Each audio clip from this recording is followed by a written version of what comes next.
pain, suffering, death, I feel. Something terrible has happened. SummerSlam fucking sucked. Hello everybody, welcome to the weekly SteelChair. As you can see, I've done a little rendition of a famous Yoda quote and made a little spin on it. But welcome back to the weekly SteelChair, where as you can see, we've got a lot to do tonight. So, what's happening everybody? And obviously, Catherine's in the chat. Anyone else who wants to join us, you're more than welcome. The link's in the chat as well. I'll pin it for y'all. But how are we doing, Catherine? Good. How are you? I'm not so bad. I'm not so bad. SummerSlam was dreadful, guys. I'm not even going to stand by on that. I will say, though, I'm an honest person. I'm a fair person. There were some things I did like. I won't lie. But the overall Yeah, when it show... was over. Yeah, but the whole show I generally thought was awful. I can't lie. But, anyhow. We're going to see how I that will goes. say they gave me proof on why my stance on women wrestling is correct.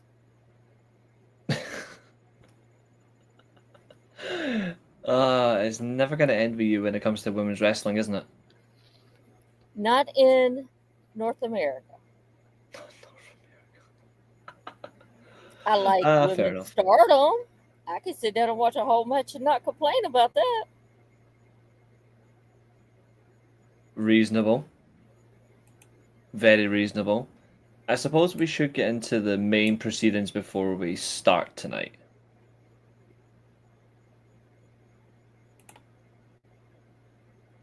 Oh, I know you do. That's because I had to tell you. Like, I had to tell you in advance. But this is, obviously, guys, if you haven't seen her before, this is Catherine. She's certainly going to make some pain on it, but yeah, I think you'll realize when the chat starts to build up a bit, I think you will notice exactly who is muted on the channel. And I'm saying it now, I am not changing that decision. Before anyone asks, it's absolutely over. Zodiac, don't worry, we're going to get into that because that is one of the worst moments of SummerSlam for me. Like, that for me proper fucking insulted me as a fan.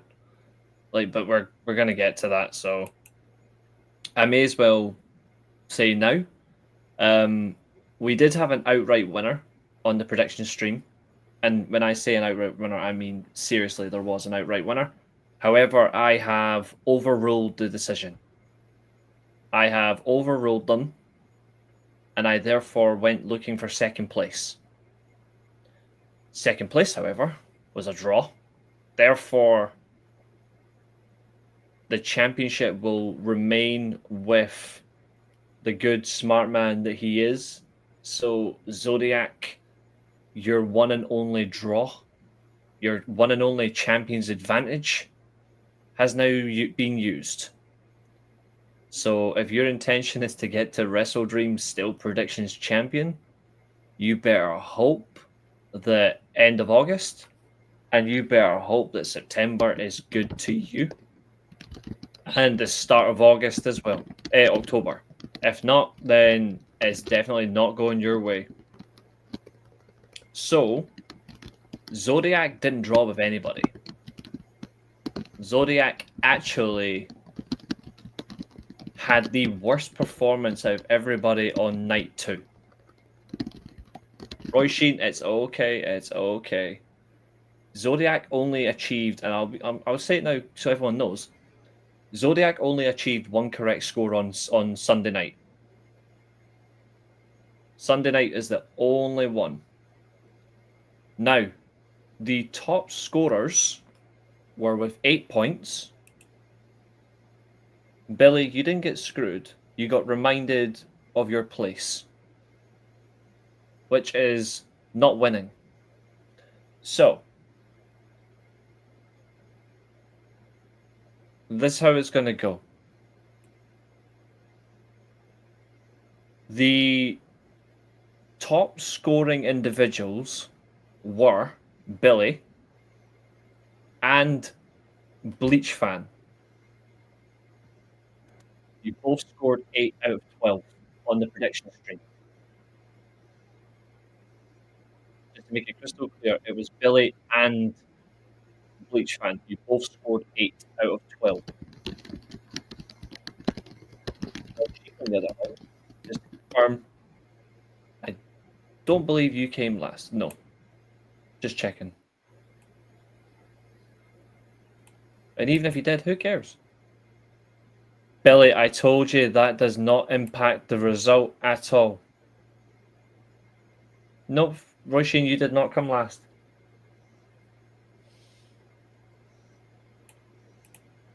You can predict Seth Rollins cashing in Money in the Bank all you want.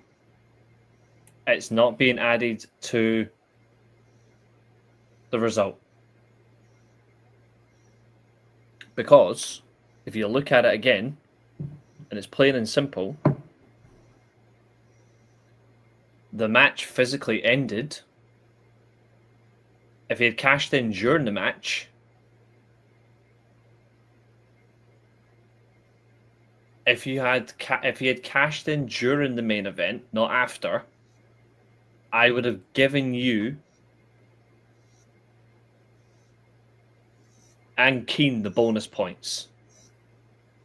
I would have given a bonus point.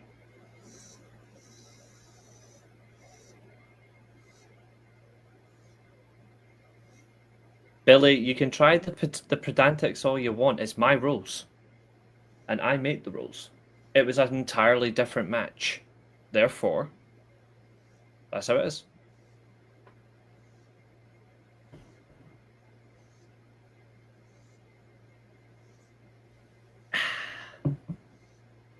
Yeah, sure. Roy Sheen, I'll gladly confirm. You scored...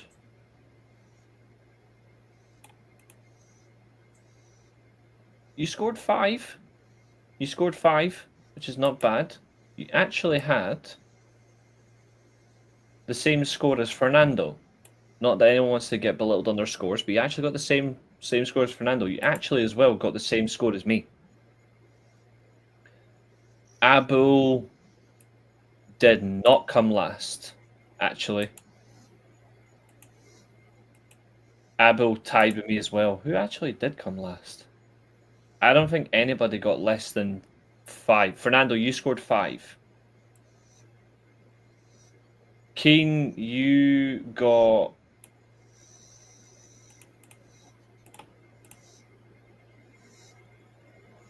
You got 5 as well.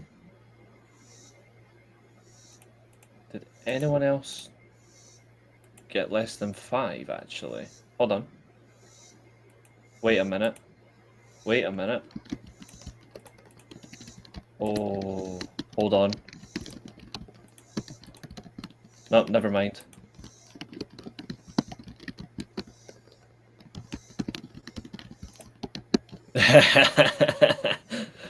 Absolutely, that's exactly how it works. How many ties were there overall? At least 6. There's a lot of ties for scores here. Did anyone actually have a horrible night 1 as well? Night 2? Actually, Catherine, you also had a honking night 2. You only scored 1 correct as well, which was Solo Sikoa in the steel cage. Probably because you were looking at Hangman Can and thinking, what can I do on a cage? And I don't want to know what you would do at Hangman Cage. Let's see. Who else had a horrible... Nope. That is the lowest score. Yep.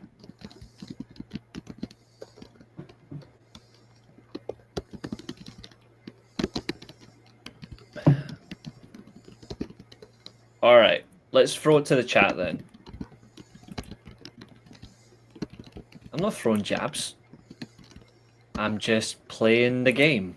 Now, how does that game go? Oh, that's it.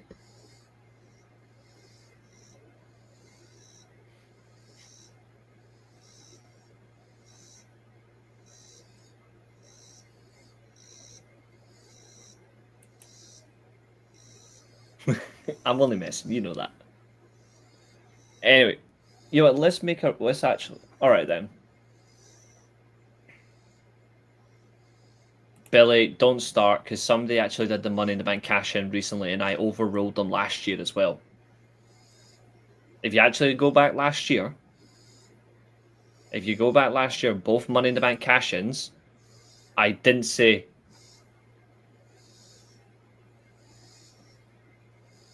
Here we go. Here we go.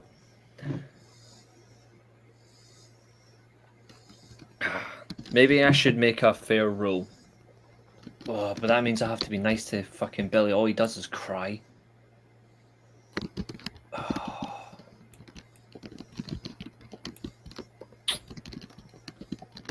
What's up, Mo?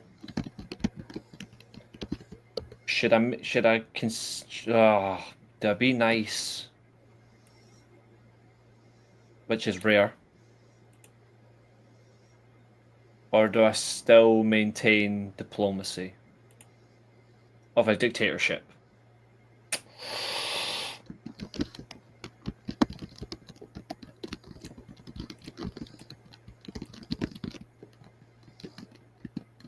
To be fair, Billy, even if you were given the bonus point... Wait a minute. Oh. Oh. Oh. Oh, okay. Uh-oh, I've just realized that I've made a mistake.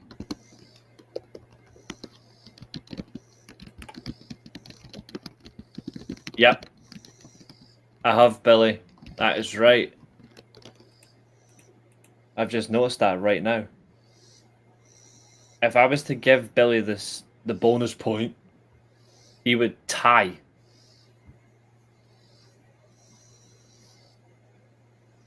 I agree with that, Josiah. So,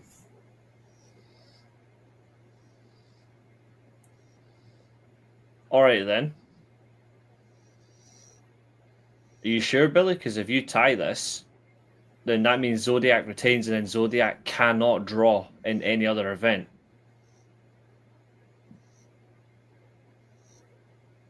I'm only noticing this now. This is pure vindication. This is entertainment for me. Bleach, you scored 8.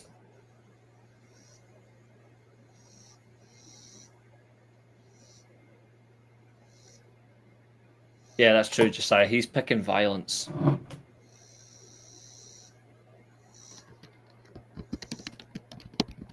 Go on then.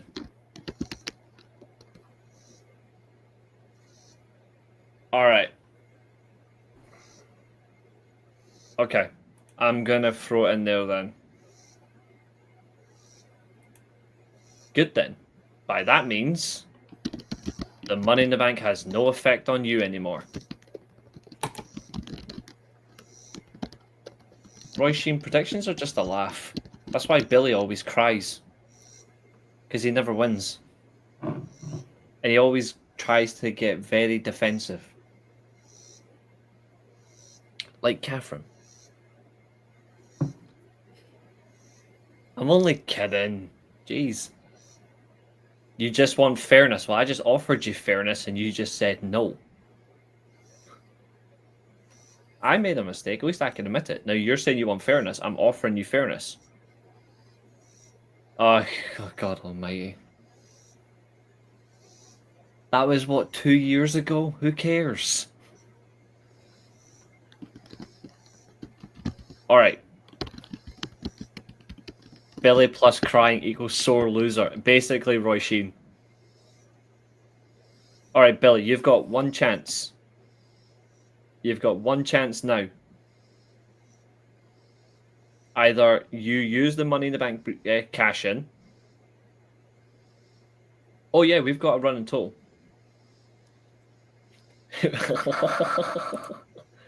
Okay. Alright, I will give one exactly for you based on relevance of timeline. Hold on. I have something just for you.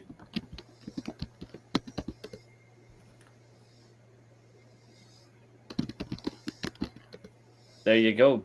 Billy has screwed. Billy has therefore screwed the man. And therefore Zodiac will remain champion. Job done. Alright, let's get into this, Catherine. How do you want to start this? Or actually, first of all, May as well ask the obvious question. How are you feeling after 2 nights of SummerSlam? Sleepy, because it was boring as hell. And I'm vindicated because women's wrestling still sucks. Guys, can we get a thumbs down in the chat for Catherine hating on women? Just North American women wrestling. I told you I like Japanese women wrestling. You do, but we still have to have you. We still have to have you crucified. Well, they should do better. Josiah straight in with 4 thumbs down. He's not gave you a Meltzer. He's not gave you 5-star thumbs down. Oh, here we go. Roy Sheen's in on this one. We know Zodiac. We're just taking a mic. Japanese women are superior, 100%. She still she still hates Thunder Rosa, Mo. She really hates Thunder Rosa. Okay, so evidently this volcano just erupted in Russia. It has not erupted in 475 years, and it just erupted because of the earthquake. So if someone would kindly go drop her in that, I would be happy. Catherine! And she could take Hangman with her. Damn it, Catherine. Yes, and I like British women wrestling. The women in progress are very good. I liked Nina Samuels until she got injured, so we'll have to see how she does when she comes back. Exactly. Catherine is that is sin bin worthy. Yeah, what does she do to you? But before we get that answer, there's one way to explain my pain listening to Catherine the way that she's brutally described this, and it goes like this. Oh God.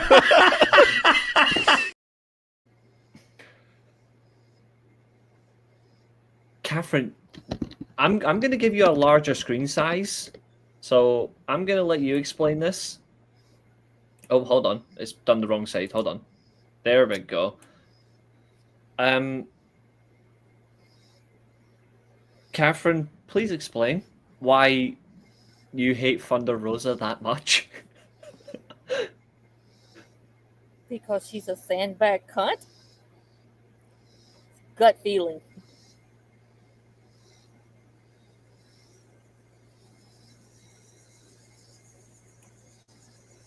One second, ladies and gentlemen.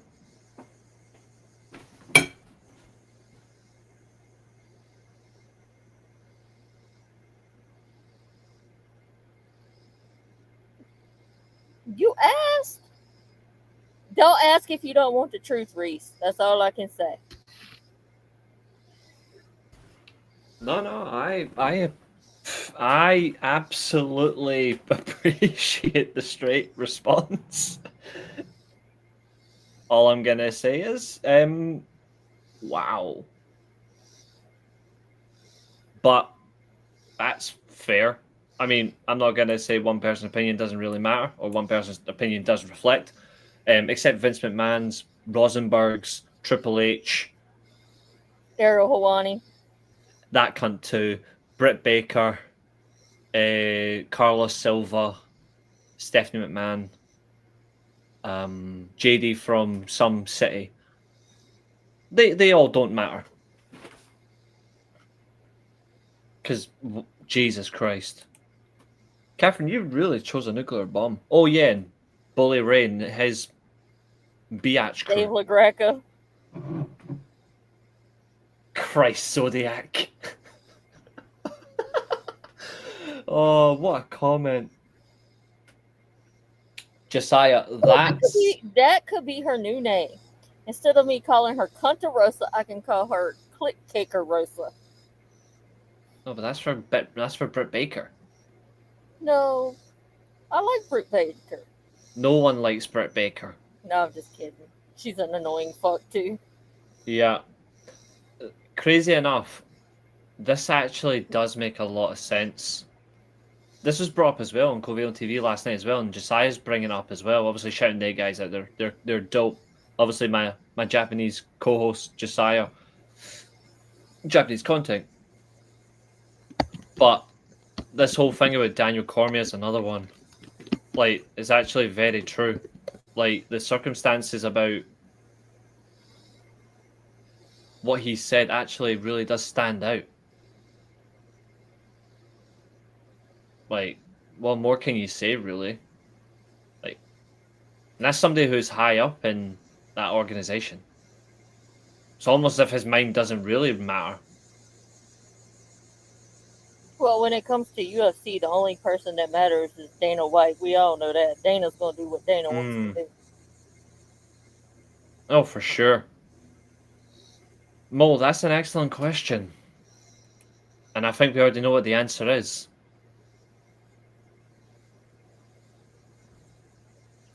I wonder what TKO has to say about what the return. I think they already know.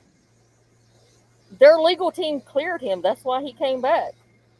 That was confirmed by Dave Meltzer as well, but not that it really matters, but he was actually one of the first people to report this, and then obviously it was added by further people, so it really has become a bit of an awkward situation. I mean, I'm going to just say right now, and Triple H confirmed that Cena wanted him asked back. for it. Yeah. And so, do you not think Cena told Triple H, if I don't get this, then I'll just walk out and fuck the rest of my retirement and all that merch money y'all gonna lose? I don't know. I don't know. I don't think he would, because I think the one thing he's still getting out of this is he's still getting the money out of it. And I feel like, well, if he does that, they wouldn't pay him. I feel like money's another big factor. I don't know, like. And also, people need to realize Brock Lesnar is not the one being sued. That's Vince McMahon and WWE. His name just appears in the lawsuit. So technically, he was never in trouble. We need to see what is. This is why I've had a few people come back to me in the right responses, and obviously I've responded my own opinion. I'm reserving any, like, judgment on the situation, because plain and simple, all I know is he's been named. I know a lot of people are not happy about. In the. It was when it was reissued the statement, lawsuit, but he's not the physical one they're suing. Yeah. However, I mean, she could change her mind and have her lawyers file a new suit and decide to sue him. Yeah, I'm waiting to see exactly what does come up for it, because quite frankly, I know a lot of people are angry. I'm just staying out of it because, again, I've not paid a lot of attention to the lawsuit. I just know that obviously Johnny Ace has obviously been exempt because obviously he's snitched on Vince. Vince obviously is the main focus, but the reality of it is I still think it's a bad call. I think Laurinaitis is going to turn up like Jeffrey Epstein, though, for snitching on Vince. No, of course he will. Of course he will. I still think, regardless of bringing him back or not, I still think it was the wrong decision anyway, because it's still very recent. Like, it's still very recent in people's heads. Well, like, either I posted it to Mo or I posted it to Covalent, and I said, I'm a Brock fan, and even I don't think he should have been brought back until all of this was cleared. But public perception is a lot worse than being found guilty in the court of law. Hell yeah. I'll say this as well. And if WWE is so big on their image, why would you bring somebody back that you know, unless you just know? Exactly. Why would you bring him back unless you just want to have to deal with the bullshit? And it gets people talking about your product, which I think it's the latter. They wanted people talking. Another thing as well that really does stand out, and this is another thing as well, the part that doesn't help though, and this is where I think there's a lack of maturity from upper management in WWE. There is no reason, in my opinion, this is the part that really annoys me the most. It's not about he's returned. It's not about they've decided to bring him back at one of their main pay-per-views of the year. The part that really fucking annoys me is deciding we're not going to hold a post-match press conference. Well, post-event press conference. Why not just actually have the press conference and let the people actually know what they're talking about? Do the damn thing. It's not hard. Well, there was Like a they've report that got come out earlier that said that the they've got media media training. didn't know that there was not going to be a presser until they picked up their press passes on Friday. They still should be doing it. The fact that they've not done it for an event like SummerSlam really shows to me a lot of naivety and a little bit of a fear just to answer questions. I think they should have done it just to clear the elephant in the room. Like Triple H is always constantly in the freaking limelight anyway because he loves to steal the spotlight. Just Not answer according to him, he don't like the spotlight. Just go in there and answer the question. If it's just him, just do it. Or better yet, have someone like the aerial guy that owns TKO. Let him do it. He is the actual head, or Nick Khan. It is Triple H's boss. It actually makes more sense. I'm not saying you should care, Billy. I'm not saying that. I don't particularly care about them either. What I'm saying is, if you're committed to them, don't just stop for one just because you brought someone back that's considered controversial. You know what I mean? Like that. That to me is the point. They shouldn't be stopping it. They should have just had someone higher up just discuss the situation and then shut it down. It's not hard. They're going to get backlash from it anyway. People are still pissed off anyway. And it was nearly 24 hours ago. So just answer the questions. What harm is it going to do? Well, actually, never mind. This is WWE. They'll just run. But, like, you've got people in there who would just ask questions. Just asking, okay, why is he back? Why now? It was 18 months ago that he was named in the lawsuit. Why would you bring him back now? What evidence have you got? Or what indications do you have? What's up, Maria? Good to see you. It's things like that. Obviously, I don't work in the legal department. I don't work in legal proceedings. So I'm not going to ask legal questions. But I would like to just hear someone just say, this is the concrete reason. And then you just go and do what they always do, which is say, oh, this was actually a great event and we made these sales. You know that? Yeah, Maria, spot on. Spot on. Maria's like, no news comments. Exactly. It is a coward move. And that is true. He really can't differentiate. But Nick Khan is there. He is Triple H's boss. I mean, he can sit there and wipe his arse for him if he wants. Like, every time he shits the bed, he can just clean it for him. But what about you? Do you think it's a coward move, or do you think it was the right call? What do you think? If they were going to bring him back, they had to know that they would get questions, which is why they decided not to have a conference.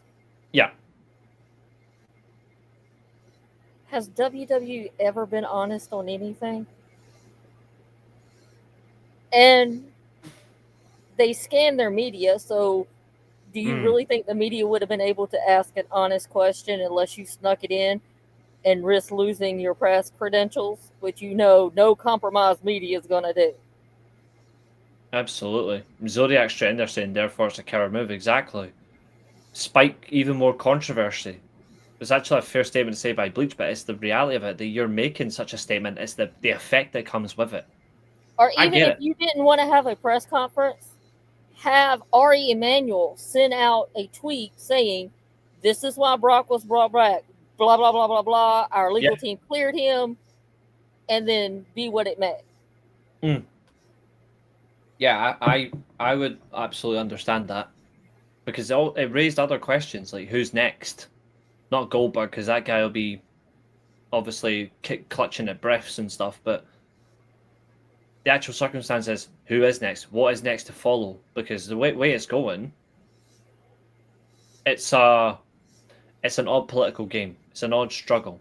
And I think we're at a situation, I kind of agree with Bleach. He says, I think WWE did this to spike even more controversy. And I will say why I think they did that is because of all the hype surrounding AEW after they're all in. Yeah. The weird thing as well is, and going into Forbidden Door, AEW is kind of on a roll right now. Do you remember I brought it recently because Billy mentioned it to me, but I also saw it as well. Recently, there was something from WWE saying they've signed it says they've re-signed a former world champion. I feel like they've used one company's name as a smokescreen the post specifically said they've re-signed a former AEW World Champion to debut at SummerSlam. And it feels weird that they've used that as a let's get people's eyes on that so they won't think about who could come back in. And next thing you know, actually we brought back one of our former world champions. It's suspicious behavior. WWE, if their product was so hot, then why was all their talent talking about AEW leading up to SummerSlam instead of promoting SummerSlam? I wish they did, because at least some people could have done it. Like, the only person I actually saw promote SummerSlam heavy was Chelsea Green. Who wasn't even on the card. Heavy. Yep. You promote shit, you get punished by the looks of it. Like, it's a reality. And to answer your question, Maria, no, because Billy chose to be nice. If Billy hadn't been nice, then there would have been a new champion. So I kind of respect Billy for that.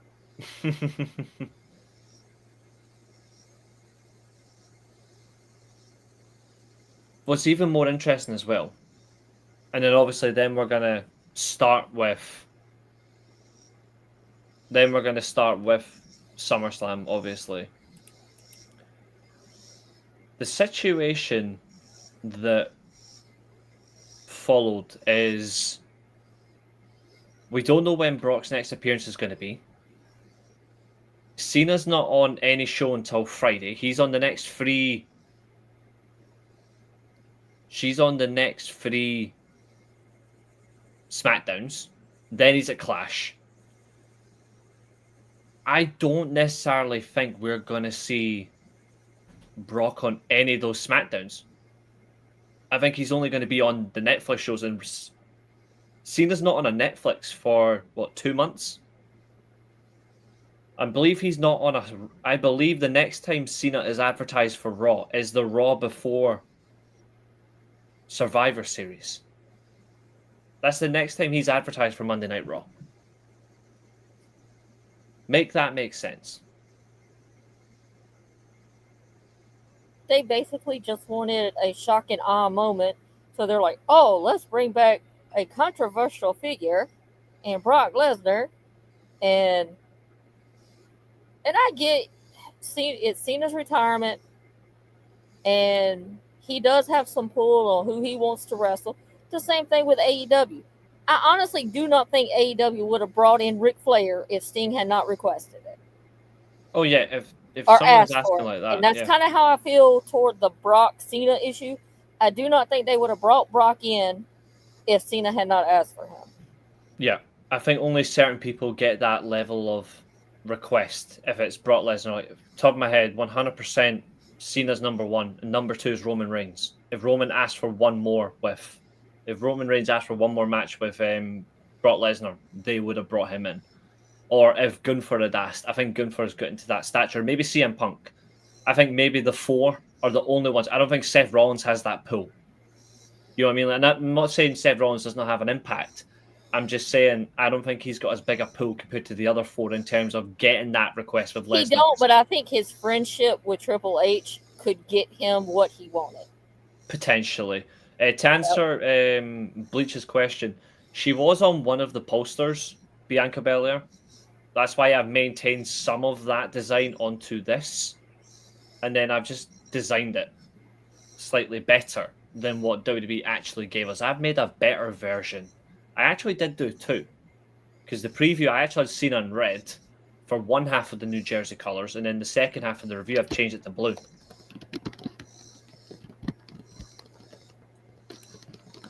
I'm not sure if that's going to happen. But then again, he was in the chat earlier on. I actually called on Nick's channel, and Catherine will back me up. On Friday night, I said Brock Lesnar would be back in WWE very, very soon. And it was a tongue-in-cheek. It was because they still had all his merch up. It was tongue-in-cheek. They put his merch back up. Yeah, it was a tongue-in-cheek prediction, though. But I did predict that Brock Lesnar would be back by year's end. And then he appears 2 days later. Again, it was just luck. Some, not a lot, I think. But yeah. Heyman, Yeah, her broken finger was unfortunate. That's just reality. But, yeah.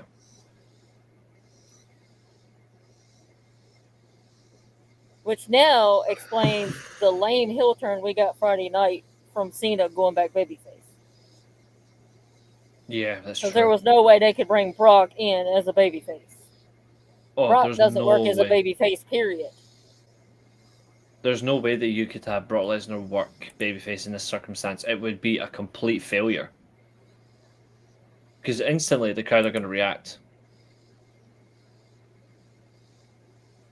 No, Mo, I completely understand your point of view, mate. I completely understand. Like, if anything, this is what I'm saying. Like, the situation really doesn't help. But it's also going to, we'll see exactly how. I think the one thing that's going to be very interesting is morale. Not fan morale, but actually in-house locker room morale. That's going to tell a different story. Because somewhere it's going to get leaked. Like, it's going to get released. Yes. But we're just discussing something far more prominent at the moment. We're just about to start, though. I wonder if Triple H enjoyed doing that to Punk, having him win the... Yes, we're going to get to that. And even funnier is... I actually had it, because there was something that you especially sent me, Catherine, that was absolutely hilarious. And I'm just going to add it on here, so we can all start laughing, and then we'll crack on. Oh, Abel's come to join us. What's up, Abel? What's happening, brother? Good evening, but my holy disciples. Just keep the Bluetooth to a minimum. I'm good, man. How are you guys? Hey, Catherine. Hello, Abu. I will do my best. I can't guarantee anything. Can't do your best. I agree. Guys, if you want to come jump in, come and jump in. The link is in the chat. You're more than welcome. I'm just looking for something that really is bloody funny.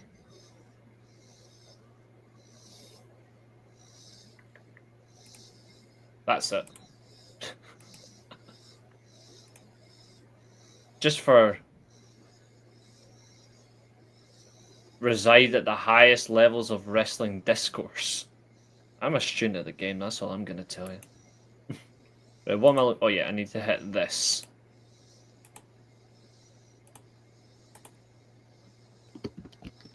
I'm just going to check my audio because it repeated this twice. You said.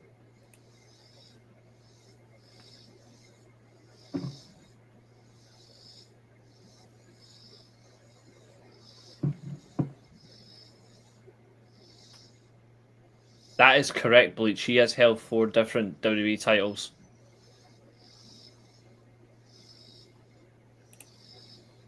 Like that is correct. He has held 4 different versions of the title since 2014. Sorry, since in 25 years, but yeah. But since 2014 in general, he's actually held 3 separate versions, which is mental and annoying. But yeah, that's entertainment we can keep. CM Fragile got more than fragile fingers at that point. If you actually look at it, he's held the Undisputed title version, that one in the current. He's held the Shitty Spinner title, the Rock's title, and then the one that Brock introduced in 2014 when they put both together. Sorry, not 2014. So yeah, 5, sorry. Yeah, Josiah, thanks for reminding me, yeah. To be fair, no, actually 6. If you include custom, actually no, it could be 7 because he held the Miz's custom version and he held the rated R version, or we just count that as 1. Yep, that was seen. He's trying to say, "Oh, you guys want Brock? You got Brock." I'm like, mate, that's not what people are chanting. I can tell you, he's one. I actually think he is one of. I think he's one of 2 or 3 people that are going to leave very soon. The next one is LA Knight. Because there's stuff coming out there, apparently LA Knight is unhappy about his creative situation right now. Like he's not happy. I mean, not getting on like I'm not like I'm. Yeah, that's better. Like I'm not like I like LA Knight, but I'm not gonna say like I'm an absolute massive LA Knight fan, you know. But I do like the guy. I've got nothing against him at all. But he is, for some reason, they're happy to get all their merch sellers on show, but you actually didn't have him on the show, which makes no sense. It's really poor.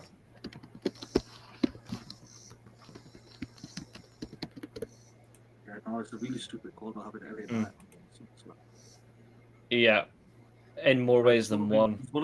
He's one of your most popular guys. He gets like not a lot of fans. Yet you don't put him on the show. Ooh. Yeah, To I be seen fair, that video. I I seen did. that video. I did suspect that he was leaving. Yeah, I did.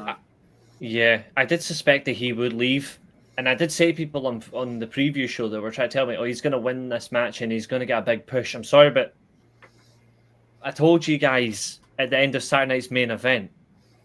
I said to you guys at the end of Saturday night's main event, Karrion Kross is not staying in WWE. And it's I do agree with what Billy said here, because if you see the match at the end, he did say thank you to Sammy for giving him the match. There was a lot of that whole thanking thing at the weekend. A lot of people are like, it's a shame. For some, like, obviously everyone loses their job, but it's the way they go out. It's not great because they just shaft you in the worst way.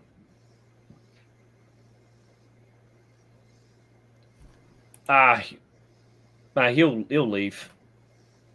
Yeah, he's not There will likely be another set of releases coming up, and I expect him and Scarlett to be 1 and 2. I think getting rid of Scarlett's actually a bad idea because Scarlett actually is an attraction, and I'm not saying that from a looks perspective. I actually mean from a perspective. She's actually a very good piece of a puzzle when you put her into segments. She actually does draw a good reaction from the crowd. I feel like it's a bad call. The funny thing is, she can actually wrestle. Majority of a lot of people don't realize. Yes, she can, and they don't allow her to wrestle, which makes no sense. Which is funny. They'll put B-Fab in the ring, but they won't put Scarlett in the ring. Yeah, I don't understand that because Scarlett Bordeaux is literally one of the best women's wrestlers in North America. Nobody's gonna think that, but it's true. And if you don't believe it, go and look. Like, this woman is really good. YouTube it does. Oh, it's not just about women that she's good at wrestling. She's had very good intergender wrestling. Like, she's one of the very few who actually went and took on somebody who's like 260-pound men. And I'm like, fuck. You could tell Scarlett wasn't arsed. No. I think she was mentally checked out. I think she's like, all right, I'm done. Do you blame her? No. I don't blame any of them. Josiah, like Seth cashing in on Punk was bad enough, but just the ramifications that it could have had for someone like LA Knight or Penta who had been feuding with the Seth Riders before SummerSlam. Or even could have said, yeah. I think that's another thing. Oh, WWE have pulled a swerve again. It's the Heist of the Century Part 2, all that bollocks.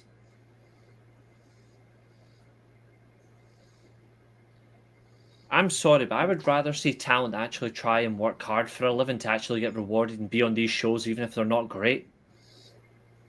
Rather than you're forcing a kayfabe issue, well, in an attempt at kayfabe, just to keep them off. And Josiah, spot on. That is spot on. It can't be a ruse if nobody fell for it.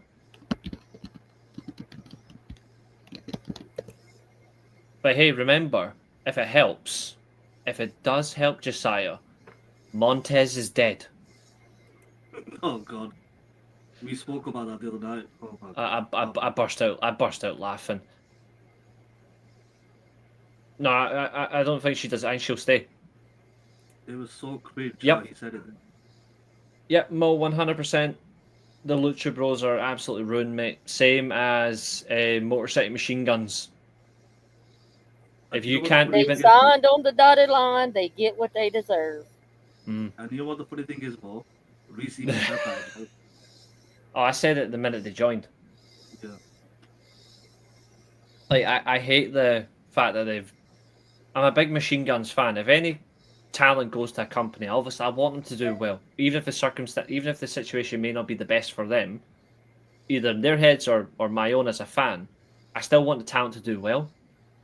And when it goes shit like that, it's ridiculous. I had a gut feeling from the minute they signed it was not going to work.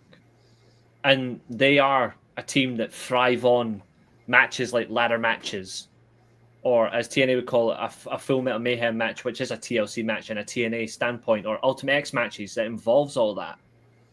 And you actually have a tag team that nobody fucking wants to win the tag titles. If you're not going to have the Guns win, why not give the titles to Fraxium? Why not give the titles to the Street Profits? And then you run an angle with the Profits and the Machine Guns. It's logic that these wankers don't have. Yeah, and they're fucking idiots.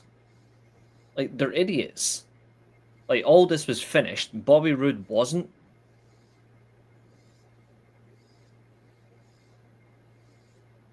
I mean, I would like to see the Motorcycle Machine Guns actually produce matches at some point. Don't care where. I'm alright with that. But they don't need to do it right now. They don't need to rush to that situation. I think that for me is they're rushing to it rather than enjoying what's out there before then going, actually, we want to go and produce matches. Yeah, Roode was finished, I agree, in some extent, but he wasn't at the time. He's now, unfortunately, done and buried. But yeah, so we may as well get Catherine's point of view on something, because obviously we are going to start reviewing SummerSlam. If anyone would like to join, please do come along. Please do come and join us. Please do like, share, and subscribe. No, Aldous is finished.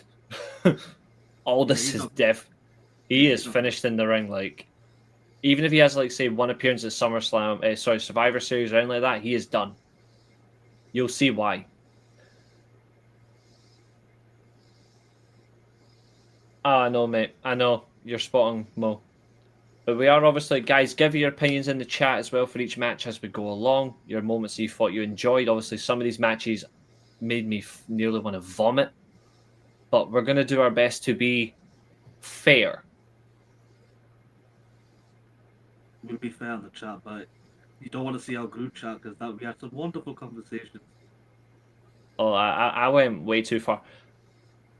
Oh, thanks very much, Trigger. Trigger. That is actually really funny. Because I'm thinking of I'm thinking of the Beyblade character, Trigger. I'm thinking of that now. So thanks for subscribing. Although that is one hilarious profile pic. Yep, that's what they are now, Bleach. That's what they are. Preliminary thoughts on night one before we get into night one. What were you thinking, Catherine? You first. What are you thinking? It was boring as hell.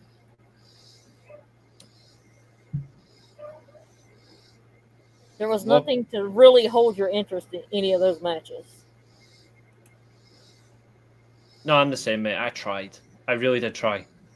And I'll tell you how fair I was trying to be. And Abby will back me up. I was trying to be very fair when it comes to the Becky Hogan and the Talking Chipmunk match. He was. That's how fair I tried to be.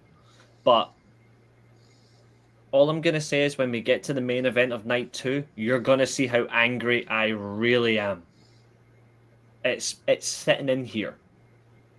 Like, it's sitting in here waiting for night 2 main event. Because guys, I'm going to remind Reeds. Please remind him to make sure he has a drink before he gets angry. No, I think the exact words are, I'm going to say is, hypocrites are about to be called out tonight. I'm going to call out a lot of fucking hypocrites tonight. But let's begin with something very important, which is losing faith in your WWE Women's Champion and her #1 challenger. Now, we know what Catherine's opinion is on women's wrestling in North America. But, Abu, what was your thoughts on Cargill versus Tiffany Stratton? I think personally they've lost faith in Jade Cargill. I don't think they see as like one of the top women wrestlers in that brand. So you know what? They just thought, bugger off, not giving it to you. Let Tiffany win. And the way Tiffany won, though, I'm like, are you taking the piss? Mm. Are you genuinely taking the piss? Because you make Jade Cargill look like an absolute monster for the past few months. She beats Asuka for the King Queen of the Ring. Mm-hmm. She literally tortures Nia Jax, and then she has a match with Tiffany, and then she loses clean. Yeah. Someone explain to me, please. I mean, how? No, I agree. Catherine, anything else you want to add to that besides, instead of saying, oh, just women's wrestling sucks? Say what you want, Catherine. No, I like when Catherine gets violent on it, to be fair. Evidently, there was a report that come out that said after SummerSlam, WWE is pretty much giving up on Cargill. So if there's a round of cuts, I would not be surprised seeing her name in it. Yeah.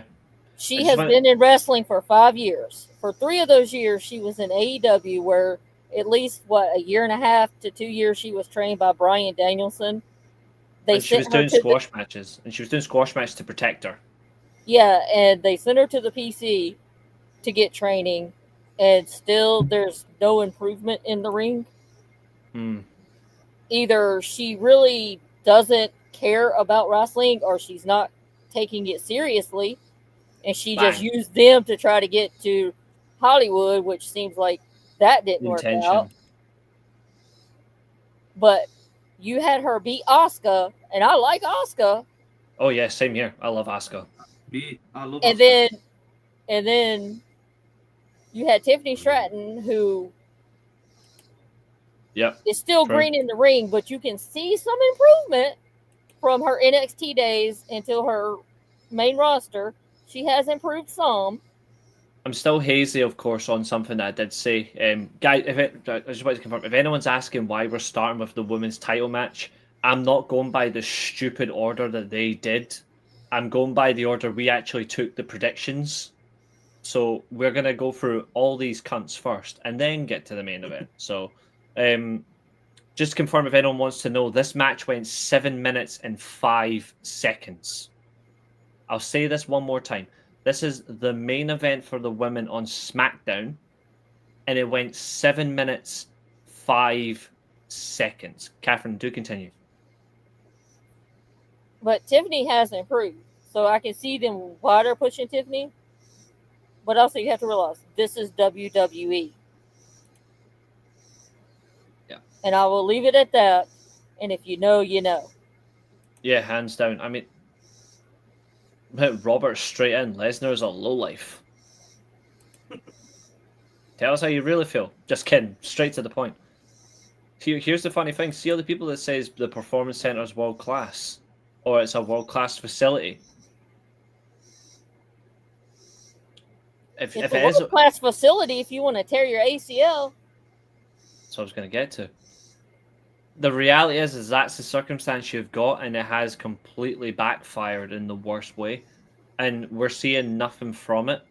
Now, I obviously said on our prediction show that I'm picking Tiffany Stratton purely. The two of them can't lead a match for shit because they do not have that experience at all to lead a match. So I'm going by the lesser of two evils to just get the result. That's why I actually went for Tiffany Stratton, because I feel like they're just going to have her retain. I don't think they've got any faith in Jade Cargill whatsoever. But then you have to ask the question, what's next for Tiffany? If Bianca's not clear. I think we're going to get another Jade Cargill match. I feel like they're going to give her a rematch in Paris. And not gonna say anything else, but I'm not sure that's a smart move. Like, I think it would be a bad call. Jason, I don't think AEW would touch Jade Cargill again with a barge pole. I think they'd be like, no, especially after the comments she said in that press conference as well, which was totally unnecessary. Like several months ago, like the comment she said that I just want to put all that behind me because my whole point was getting here. Well, you wouldn't be there if they actually gave you a chance. So I feel like that sort of thing doesn't sit right. I think they'll not forget that, but I look in general and I'm thinking this match needed somebody else in there. Even if you want to have the focus point being Jade and Tiffany Stratton, that's fine with me. That's Then you fine. could have thrown somebody in there like a Natty who instead was at Bloodsport kicking ass. Yep. But you could have thrown her in there to manage the match. Exactly. Yeah. I would love this. Bleach, everyone knows I'm a big fan of Chelsea Green. Because Chelsea's the most authentic character and overall wrestler, in my opinion, on SmackDown. But she's not getting it, especially because they're the same roles. And they'll have her lose the embarrassing way that doesn't work. I think it's a bad call. I'm not saying a bad call isn't a bad suggestion, but it's a bad call that they won't do it. Sorry, Abel, on you go. No, I said I don't mind seeing Chelsea Green have a shot at Tiffany. I think, I don't think it's going to be Charlotte Flair. I'll say that with confidence. I don't think it's going to be Charlotte Flair because obviously she's now a tag team champion. But I feel like when you look at SmackDown,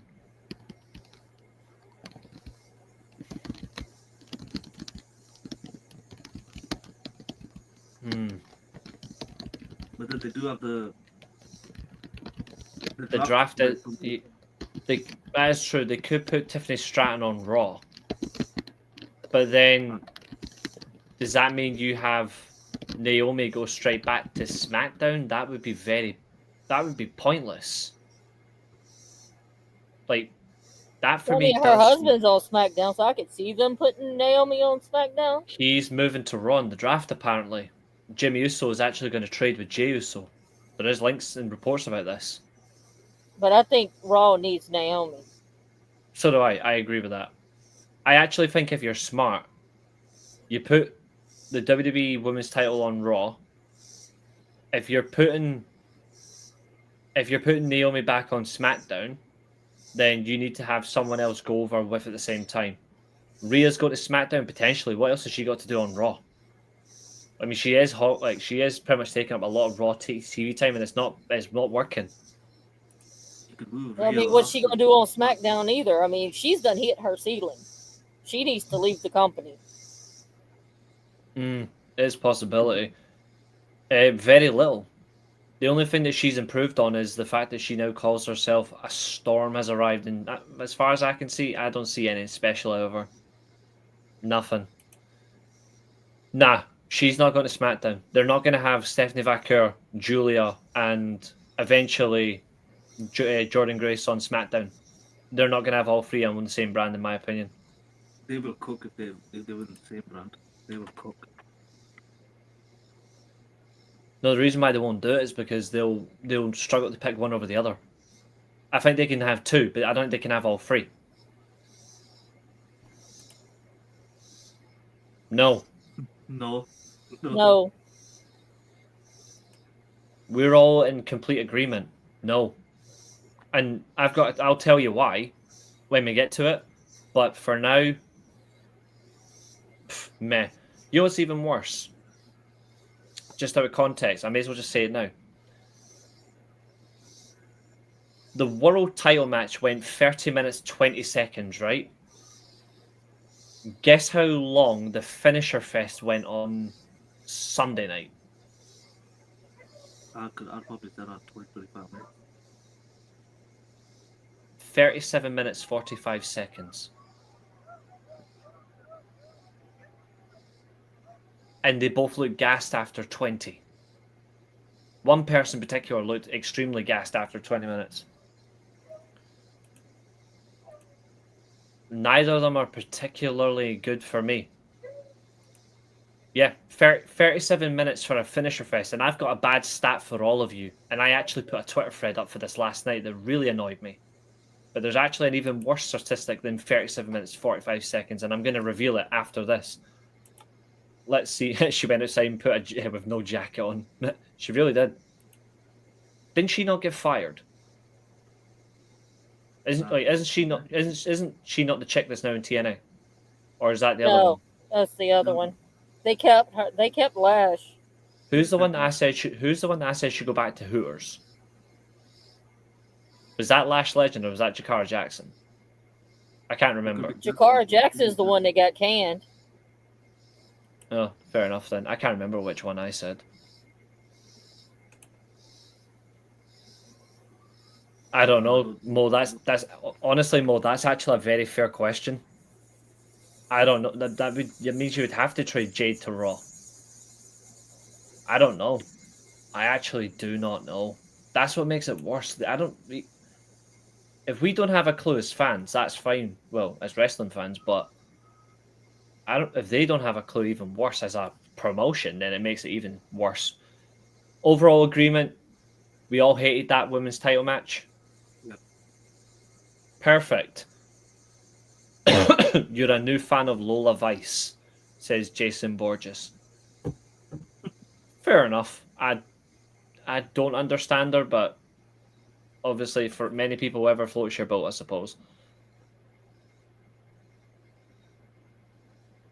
Rain, go away. Let's play another day. Yes, you pretty much did.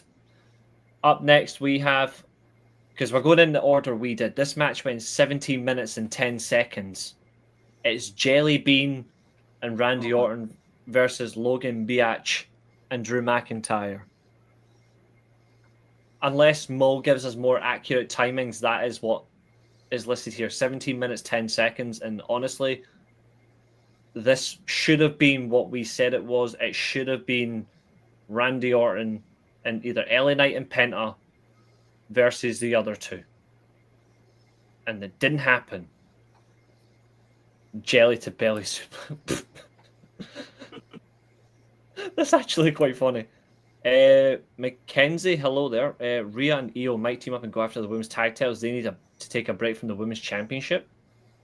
Well, we know Rhea is definitely for the time being out of the world title scene because Vakur's already got the contendership. But we already know the minute that event ends, perf, she's going to Thanos snap and take the title back.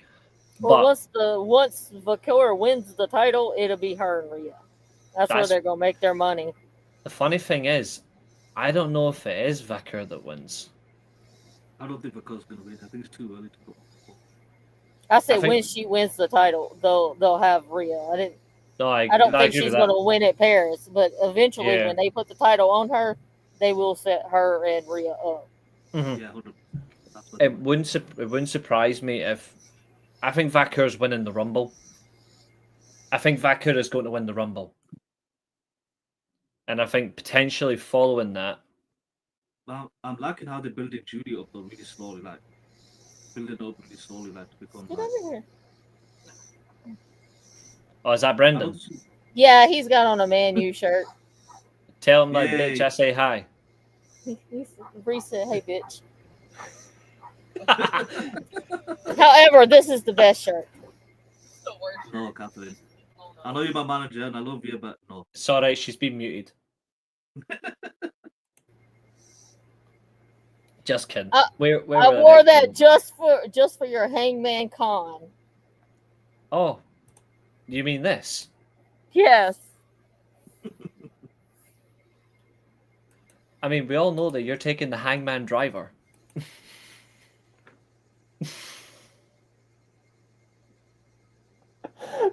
She's thinking about it. She's thinking about it. Guys, I'm trying to be nice. Guys, I think we've actually broke Catherine because she's actually thinking about it. I'm trying to be nice and not insult you. Sorry, I've heard it all before anyway. Right, Cardi B made the right move not coming on that night too. I'm glad she Cardi B got the funniest shafting I've ever seen from a host ever. Like, and Mo, 100%. Yeah, and I'll say it as well because I know obviously you're in here when you can, mate, but I'm the same when it comes to AEW. I hate seeing that AJ fat prick boom on AEW shows as well. I hate celebrities in wrestling. Let them have an opening segment, let them have a hosting situation, but not wrestle. It really pisses me off. I hate it. And Cardi B, I'm not a fan of Cardi B's music. I don't give a flying shit about her. But the way they had her speak about welcoming SummerSlam, that looks so awkward. Like, that is the most awkward thing I've seen. Like, that's horrible. I don't know what you guys thought of it, though, but I felt cringe. She looked very out of place. Yeah. especially when she had to name people. Like, it's almost like she didn't believe that she was actually saying names. It was like, are they really called this? Like, it looks so awkward. I think that they should have just done both nights, even though I find her boring as well. They should have just had Stephanie McMahon do both nights. If she's there, just have her welcome people. Like Cardi B, just do like a big musical performance, because that's what they love to do anyway. Like, that would have made more sense for Cardi B, and that would have kept her way out of confusion. But nah, they fucked that up. Tommy Dreamer's just a prick. The Outrunners, Jesus. That's painful. Catherine would support that, though. God almighty, this match was painful to watch. It was horrible. So let's get into it. Orton and Jelly Bean. Like, I'm just going to say no comment for the entire match. No comment. That's very appropriate, but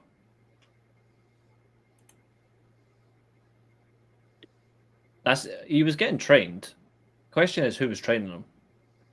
If it was Bill DeMott, then we know he's not training him to wrestle. He's training him to touch people, and we all know that Bill DeMott can't keep his hands to himself.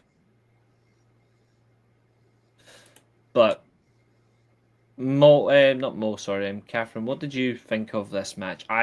Honestly, I hated it. Well, first of all, tell me at the beginning of the match when Randy wanted to start the match, why the fuck is that fat fuck arguing with Randy Orton on who's gonna start the match? You Very do true. not argue with Randy Orton. If I was Randy Orton, I would have RKO'd his fat ass right there, kicked him out of the ring, and took them on by myself. Thank you, Catherine. Thank you. That's what should have happened. Then Randy's like, okay, whatever, dude. You go ahead. Then you get your ass kicked, and then Randy's got to come in and clean up your bullshit. My man Randy Orton is not there to clean up this fat pig's bullshit. It's true. I love the fact that in literally in 20 seconds, Catherine's called him a fat fuck at least 5 times. That's my manager. You don't mess with my manager. I mean, to be fair, I did say that he is basically a B-Tech rag and bone man, and I did take the mick out of Jelly Bean on the previous show. I said, you're only fat after all. You're only fat after all. Don't lose the weight on me. Don't lose the weight on me. You're only fat after all. Cody fans are fucking weird as fuck. Really They're not weird. as bad as Liv fans. RKO his ass and have gee. I don't even like Riddle, and I would have been okay with that. I don't even like that Riddle, and I was pissed when they put Riddle with Randy Orton, but I would have been okay with that. I actually would have enjoyed that. Humpty Maria says Humpty Dumpty. In other words, he was a liability. Absolute smelly hole. That's Jelly Roll for you. Brilliant one. And then you had security and medical staff helping that fat fuck up the ramp. And then he's like, oh, I'm okay. I'm going to go back. And do what? You can't wrestle. That would be like me getting in a ring. I can't wrestle. We don't hate and criticize Cody for no reason. I hate Cody Rhodes for the fact that he deliberately ruined himself in a promotion that he helped start, where I actually wanted. I'm not a massive Cody Rhodes fan, but I wanted Cody Rhodes to beat Jericho for the world title because I wanted Jericho, Rhodes, Moxley to be the first 3 champions, because that actually in my head made sense, and then he deliberately fucked it, and I hated that. So, and also the fact that he kept overruling himself when he could have been a brilliant heel, where he just goes, actually, fuck the fact I'm not going to challenge for the world title. I declare I'm going to go for it. I've still not forgiven him for that. And I don't care if it's 6 years ago. Like, plain and simple, I still don't care.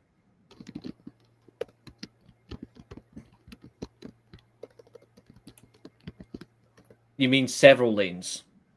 Several lanes, Mo. Because he takes up at least 3. Or is that only on planes? Catherine is definitely spitting hard facts, Roy Sheen. If you're going to have a celebrity, here's another thing as well that I don't understand. If you're going to have a celebrity in the match, right, and you're for a celebrity, you've got Drew McIntyre in the match, you've got Logan Paul.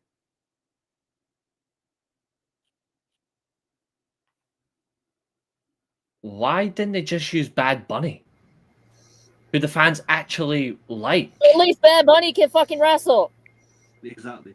And Bad Bunny actually has links with McIntyre and Logan Paul already. You didn't Fernando, that's an insult to Jabba the Hutt. Don't be insulting Star Wars like that. To be fair, he did call him Jobber the Hutt.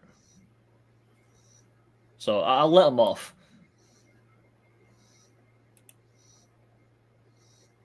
It's just the reality of it. It's just the reality of it. I think it was a bad call. I think to be fair, I don't care about celebrities in the ring, but if you're going to have one that actually makes sense, someone that actually cares about the wrestling business, actually forced his way to actually try and get himself into a position to compete, just go for Bad Bunny. I don't hate Bad Bunny. I've got nothing against Bad Bunny. It makes more sense. Logan Paul, but you cannot hell no. Logan Paul. No, hell no. You cannot deny that Logan Paul takes it seriously and is trying to get better in wrestling. Even though he's an absolute dick. Yeah. Exactly. Give him credit for that. Give him credit. Yeah. Although he needs to stop doing the buckshot lariat because he's going to end up injuring himself again. The way he moves doing that thing, it doesn't look good. Best one. He has the best buckshot lariat in wrestling. What are you talking about? Nah. Eli Skipper still exists. Don't I you knew start. that was coming. I knew that was coming. But he did have a good spot though when he did that frog splash on the table. I did like that shot. Yeah, to be fair, he did get put through a table. I did say there's no way he was getting lifted through a table, but I won't argue he may have went through a table, and they put him through it. What I don't like as well is they did the stupid, the Kurt Angle or Steve Austin 2 drinks jumping through it. It's horrible. The Deathly Hallows is absolutely shite. I'm a Harry Potter fan, but there's no way I'm having Harry Potter over fucking Star Wars, especially because the first 2 films are dog shit, and the final 2 films are dog shit. Like, plain and simple. I'm a big fan of both, but... Fuck the final trilogy, though. The final trilogy is absolutely horrible. I won't deny that, though, as a Star Wars fan. I fucking hated the Disney trilogy because Disney sucks at everything. Yeah. So if you're a Disney fan, cry. I'm so glad that Jelly Roll lost. Yeah, I shouldn't have picked him. I'm annoyed. Also, do you know that Jelly Roll is the first celebrity that has lost a match in WWE? Because normally they let the celebrities win. Yeah, that is true. That is true. But oh well, we were all shafted. Well, he had to be a fat bastard to lose anyway. So I'm surprised he isn't in a Austin Powers remake. But here's something that I absolutely regret. Watching this match. That too. But the regret I have is the mannerisms that they've actually went through. It doesn't make any sense. Roy Sheen, go and rest, go and relax, feel better, and we will absolutely see you again soon. That's a damn sure. We will be back in another day. Don't you worry. But go and rest up, go and relax, and hope you feel better soon. Take care, Roy Sheen. Randy Orton deserves better at SummerSlam. Yeah, I suppose. It was still a bad call. You know what's even worse? It's not the fact that he had a match, it's the fact that he got a front row seat on the second night as well. I'm like, what the fuck? He probably had 2 seats, but still. But everybody, bar one person, got this next match that we're going to do. It's the women's tag team titles. Because obviously one person thought it would be an absolute hilarious decision to pick the Judgment Day. Not naming names. But definitely not naming names. Okay. It was me. For some reason I was the only person that picked the Judgment Day. I really do not know why. No idea why. No, Jason, it does not.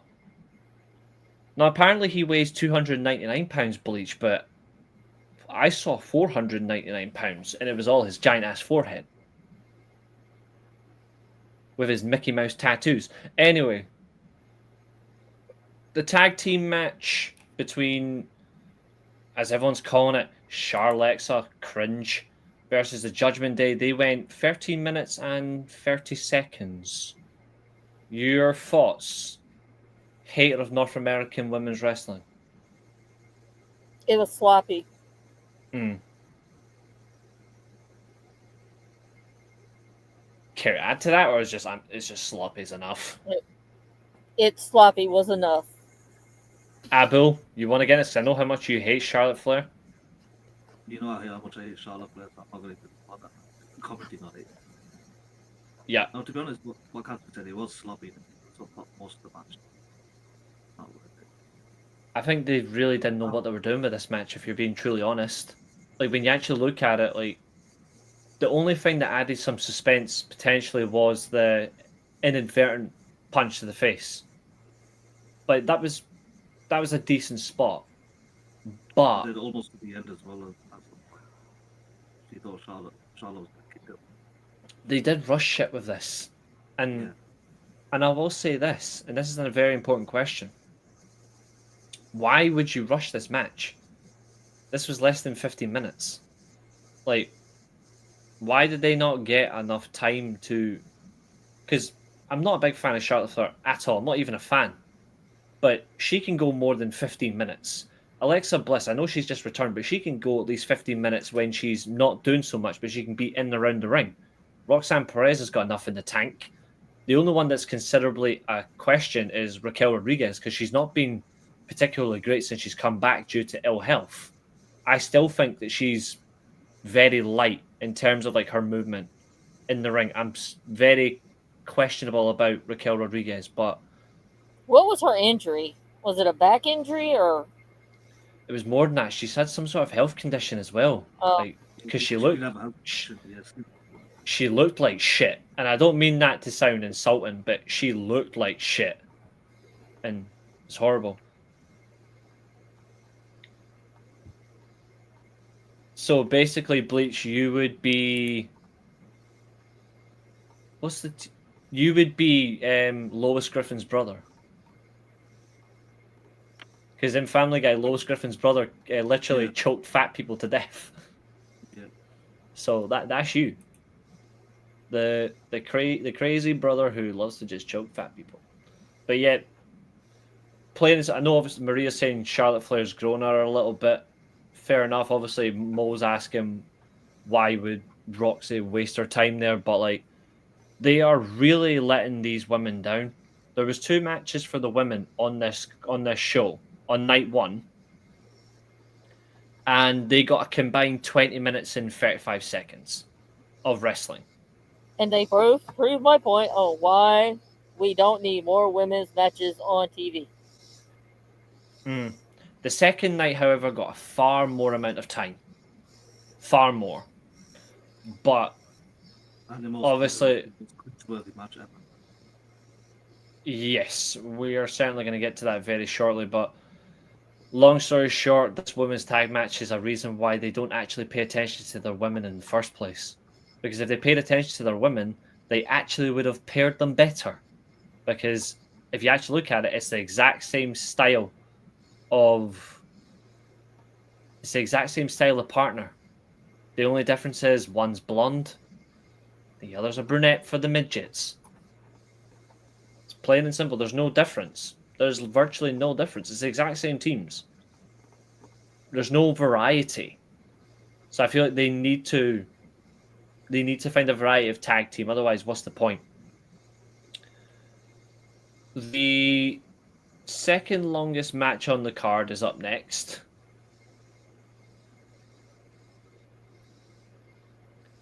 And I know I would be annoyed if someone stole my shoes, but when you wear them, but when you wear them as a exactly the shoe fella, but when you wear them as a trophy, it doesn't look like a victory but obviously the next match obviously is Borman Reigns and his idiotic cousin that can't wrestle, who's gassed after 20 words, versus somebody who has proper lineage in the game and Bronson Reed.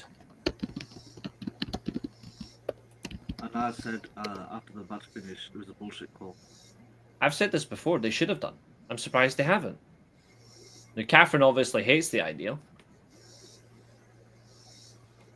but I actually think if you're not going to make an effort with them on some Out of the extent, give them a two, show. though, out of the two, I think AEW could do one, because if They you're were just with comparing, if you're just comparing the two rosters, they have a better women's roster. Mm. And to be fair, TNA's Explosion of show, which is their secondary show, that is mostly just women. The final explosion. Carry on, Reese. It is the volcano waiting to explode. Yep. Oh, I forgot that it's 2 years. It's an awkward moment. But yeah, this match went 21 minutes and 10 seconds. And quite frankly,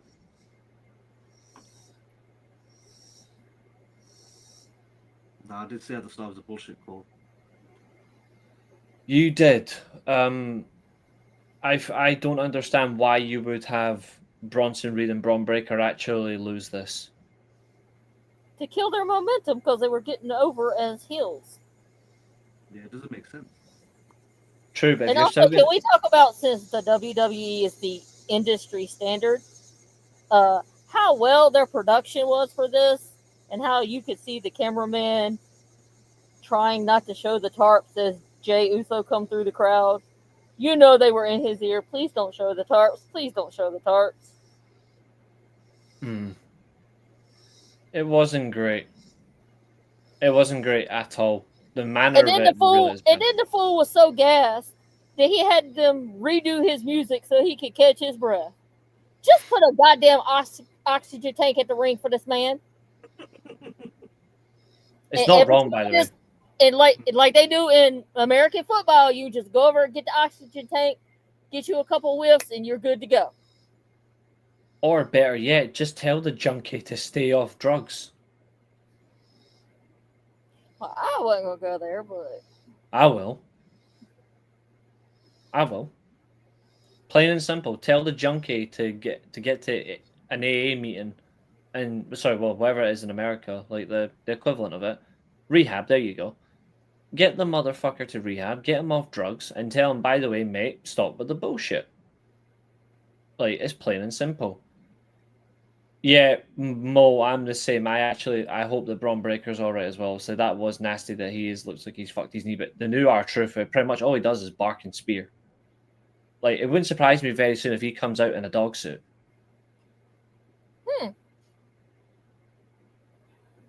And that would honestly... But how awful was Jay Spear, though, to finish the game? Right? Seriously. I don't know what it is, and like he honestly plays. I bet he plays video games because he is literally just copying and pasting moves, and he's like, "Well, my family do it. I'll just add it in too." His spear looks horrible. His stolen rock punches look like a teenager trying to punch an adult. You mentioned video games. I don't know. Have y'all seen this new Superman movie? Yep. Yeah. Okay, so you know where he's just hollering out, A3, A4 for them to try to beat up Superman? Yep. I can see Jay Uso doing that in his head. Like, the moves. Okay. Yeah. A, B, C, Z. Wouldn't surprise me. It would surprise me. Can we say at this point Braun is regressing?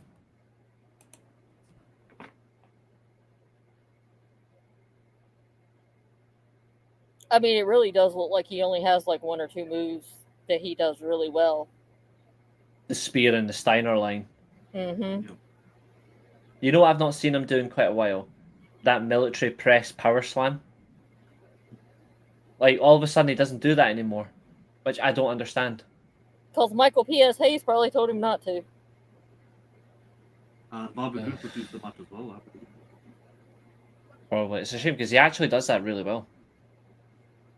Like, the one thing Braun Breaker has really well, despite his lack of full-time experience, is he does have good timing. Braun Breaker does have good timing. I think that's something that must be praised because it's not easy to develop that. He does have good timing in the ring. But I do agree to some extent. Like the fact that he's being limited down on moves now is quite a question. Obviously, there's going to be some people that love to do more moves. There's going to be some people who like to do less moves. But Braun Breaker is the type of guy where I think he likes to do more moves, and he still likes to show off and show it as polished. But if you basically take his whole arsenal away, what is he? I just don't like the fact that whoever WWE wants as the new big guy or the next big thing, they always keep telling them to limit their moves.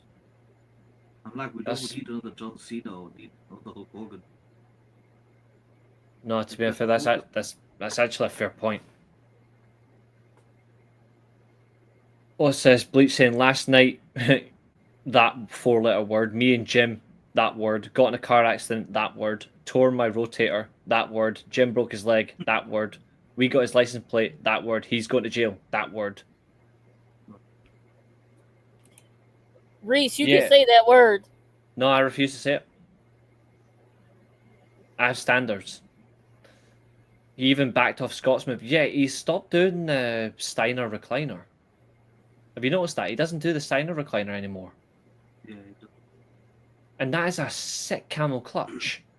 I did like the tag team move he did. That was a nice spot. Oh, the top rope one. Yeah. I did like that. The Steiner, the Bulldog of Doom. Yeah. Which is quality. I'm not saying that word. Hell no. Zodiac, excellent question. Why would you limit somebody's repertoire if it isn't dangerous? It is meant to be if, obviously. Like, why would you limit him? Like, Braun Breaker's got such a variety of moves that it gets the crowd focused. Because they cannot have him going over someone they want to push. And I'm just waiting. If they screw Braun, I'm just waiting for Scott Steiner to unleash on him. Because he actually said that he's being nice to WWE just so it doesn't hurt Braun. Bear in mind, Scott's son is now what? He's now signed to WWE as a development contract? He's in the NIL program. That's another one. The Frankensteiner is a beautiful move. The top rope one, very little. He is telling the truth. 100%. 100% he's telling the truth. Because, regardless of the fact he's gone, he still hates Hulk Hogan. And he hates Triple H. Like, he proper hates him. No worries, Abel.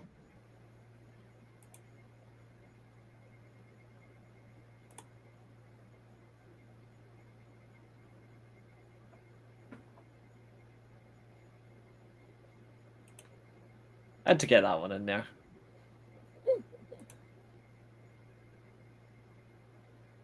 And it also, why are you not letting him use the Steiner name if you're so big on family? Or is it only for Samoan family? Damn. Yeah, I agree, Mo. Yeah, we could have had this. We could have. We're not going to. Why would you get rid of his name? Yeah, what the fuck is a Braun Breaker? Like, Braun is his first name, though. Like, Braun Steiner is his name, isn't it? It is Braun Steiner, isn't it? So why the fuck would you change his name?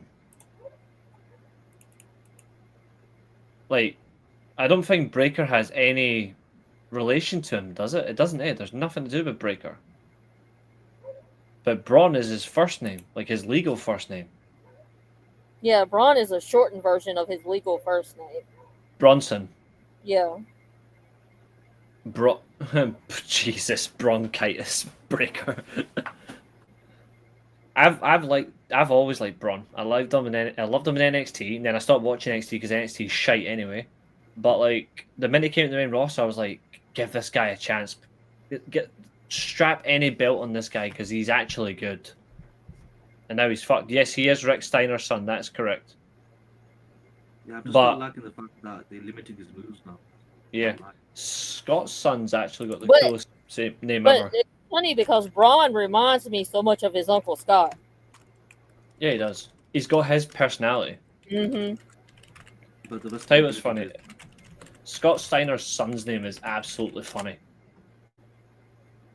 Because his son's name is Brock Rick Steiner. Coolest name ever. He's the only Brock I want in wrestling. But yeah, I'll he's something that does worry me, like how they're gonna use him. But I don't know. I do have reservations. He is 20. He's 6 months younger than me, actually. Brock. He's 28. He's 28 in October. That is correct. Yeah, the IC title belt really suited him actually. And then they took that off him very quickly. They took it off him far too quickly. He does, yeah, WCW vibes. Like, he reminds me of like Steiner after he just joined NWO. Like he was still trying to find his single status, but he's just more polished. Like he's more polished than Scott was at that point as a single, because Braun's only been a single. But Scott was still the bigger star. Like it's you can see it for sure. But we got robbed. But yeah, the fact as well, it was a clean pin. Roman Reigns. I'm not praising this bullshit. Oh, he stuck up for his family. He pushed them out the way to take the spear. You fools, don't fall for it. Don't fall for that shit. Roman Reigns is still a narcissist. And speaking of narcissists, the fifth match of the event of the night one that we're going to call is the Ultimate Virtue Signaler versus Out the Door. That's what I'm going to call this match. The Ultimate Virtue Signaler versus Out the Door. I think he will win the Rumble in 2027. Mo. I do think he will get the Rumble. And he will win the world title at the first attempt.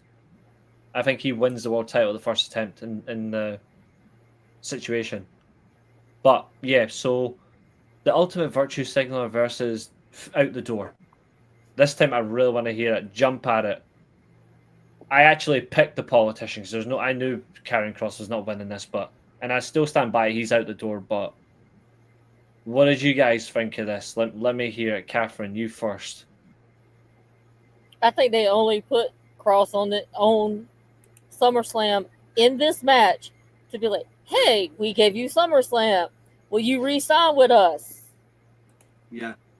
And then they're like, day of show, we're like, but Sammy's going to pin you. Will you still sign with us? Yeah, so they give him the SummerSlam event and they shit on him afterwards. Like, yeah, you lose it to Sammy.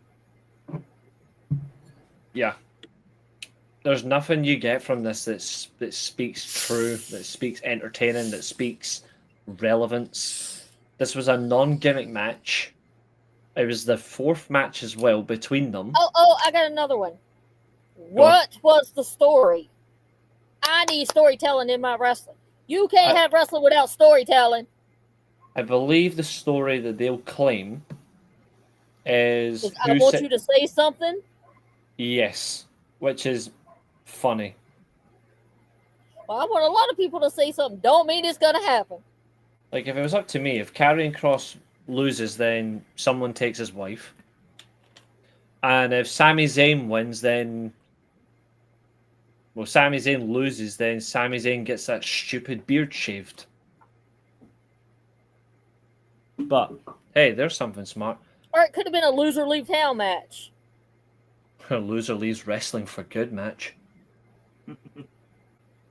That would have been far more effective. Because then I would have absolutely hoped that Sami Zayn would have lost that, but never mind. Karrion Kross even got cheered on. Yes, he got cheered on by such a minority that it means nothing. Oh, I don't think he ends up in AEW, honestly. I don't think he will. And even if he did, he doesn't fit in.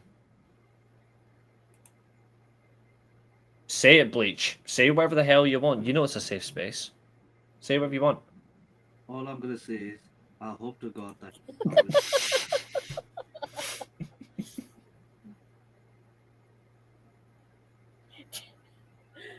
Take a cleaver to my beaver. Wrong, beaver breaker. Trust me, I've got a few jokes I can say on this, but I don't think I would get. I don't think I can get away with them. I really don't think I can. We are we are 4 views away from 100 as well, folks. Thanks for tuning in tonight. Storyline and match a complete waste of time. This match could have been on Raw. This match could have been somewhere else. This could have been on main event where Karrion Kross gets cheers. Apparently, you could have put this match on Leveled Up, Evolved. I mean, Scarlett Bordeaux's at ringside. Instead of them two, you could have had Penta versus LA Knight, and they would have given a better match. No, you know what you could have had? You could have had the match they were actually building on SmackDown. You could have had Damian Priest versus Alistair Catering. Even that would have been better as well. Well, I'm all for seeing Damian Priest on my screen. Werner. And he was a fellow New Yorker. That's another one for you. That's the funny thing. He was a fellow New Yorker. I didn't even put him on. Well, at least Damian Priest is a better wrestler than Sami Zayn. Yeah, that's true as well. He has regressed a lot. I mean, heavy regression. There is nothing, and I hate the fact that people are saying, "Oh, he's getting the as he was called at the time, he's getting the Daniel Bryan run to WrestleMania." But here's the funny thing: how is he going to do it when he's not up against any authority figure?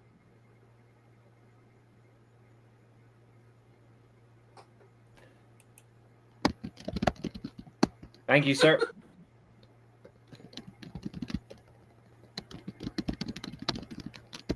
How can you have Sami Zayn run the Daniel Bryan story that they're claiming when there isn't an authority figure that's actually holding him back? Explain that.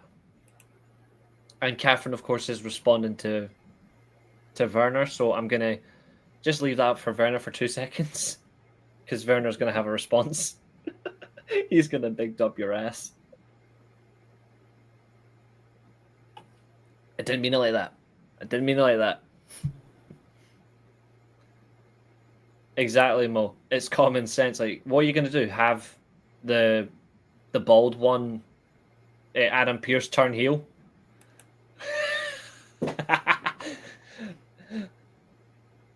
Piper Niven says hello. But yeah, like, what are you going to do? Have Adam Pearce hold him back? Like, that makes no sense. Nick Aldis isn't, like, they're not doing heel GMs anymore. So how does Sami Zayn get the Daniel Bryan story? Ouch. On 100 views, Catherine. Ouch.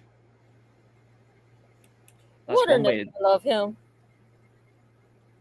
But how are you supposed to replicate such a? Because I'm sorry, but like, why does everything have to be like 2.0? Yeah, because like, they're saying Cody is like John Cena 2.0. They're saying Sami Zayn this run is going to be like Bryan Danielson 2.0. Why can't it just be what it is? In Zayn's case, it's a shitty run. Yeah. It makes no sense. Is it even a run? No. But like, if you're gonna have a run, Why has he not been in a title match? He can run back to Canada and stay. Can we get his visa revoked? I don't know. I'm not the US government. And even then, I wouldn't want to be the US government right now. Can we just have Kevin Owens back? He would offer a lot more to Raw than Sami Zayn would, and Sami Zayn isn't great. Oh, Mo. I'm saying this now, right? I know Mo's he's about to add to that comment, he's about to change things, that's fine. I think not only is he going to win the Royal Rumble, because I'm standing by that prediction that Sami Zayn's going to win the Rumble. He's going to be the Iron Man winner. I think he will be from number 1 or number 2, which doesn't really matter. Or he'll be the first person to come out from when the bell countdown. I think he will be one of the first 3 people in the match, and he'll win the Rumble.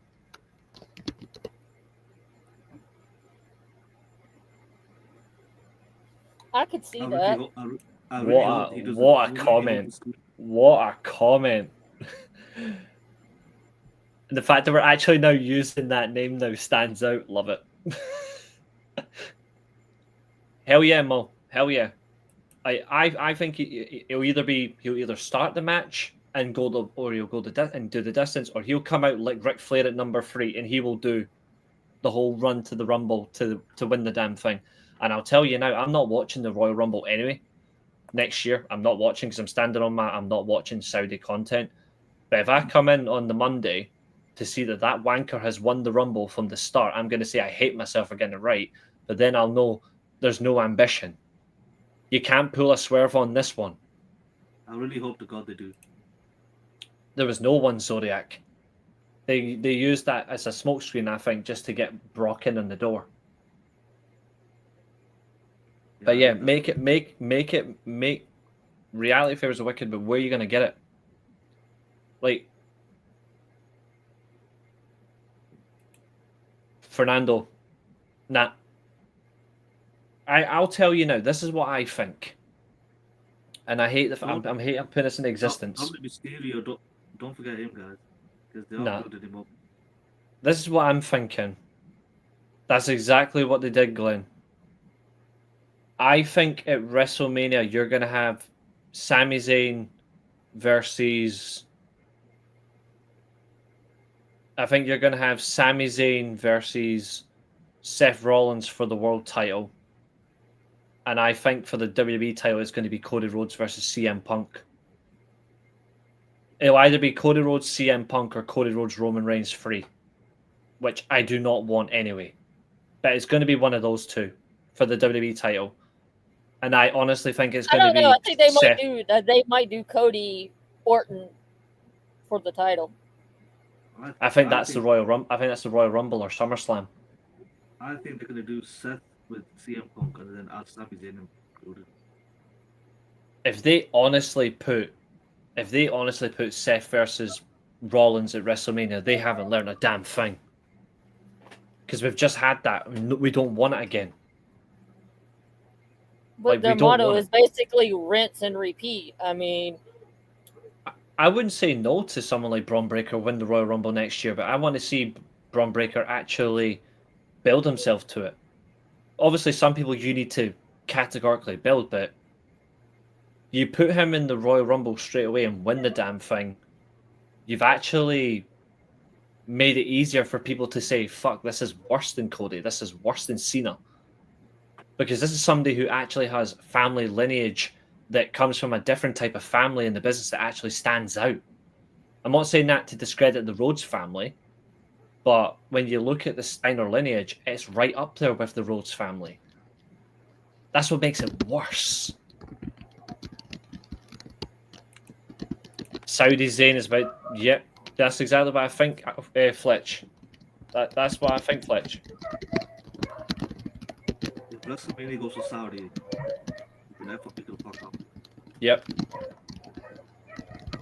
You know what else is going to be interesting as well? Because they announced it on night 2. See, because they announced on night 2, it would not surprise me if next summer in Minneapolis, either night 1 or night 2, Brock Lesnar's in a world title main event. It's his, In Minneapolis. Yep, He will headline his 10th SummerSlam next year in the main event. I won't be surprised. Mark my words. And you know it's going to happen. Yeah.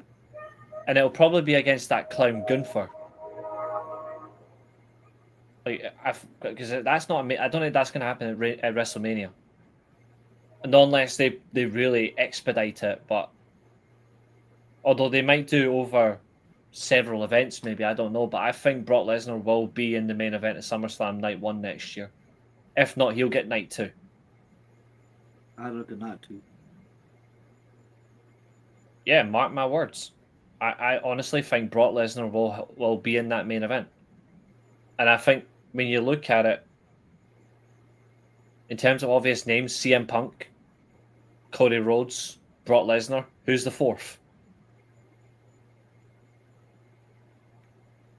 Will it be Roman Reigns?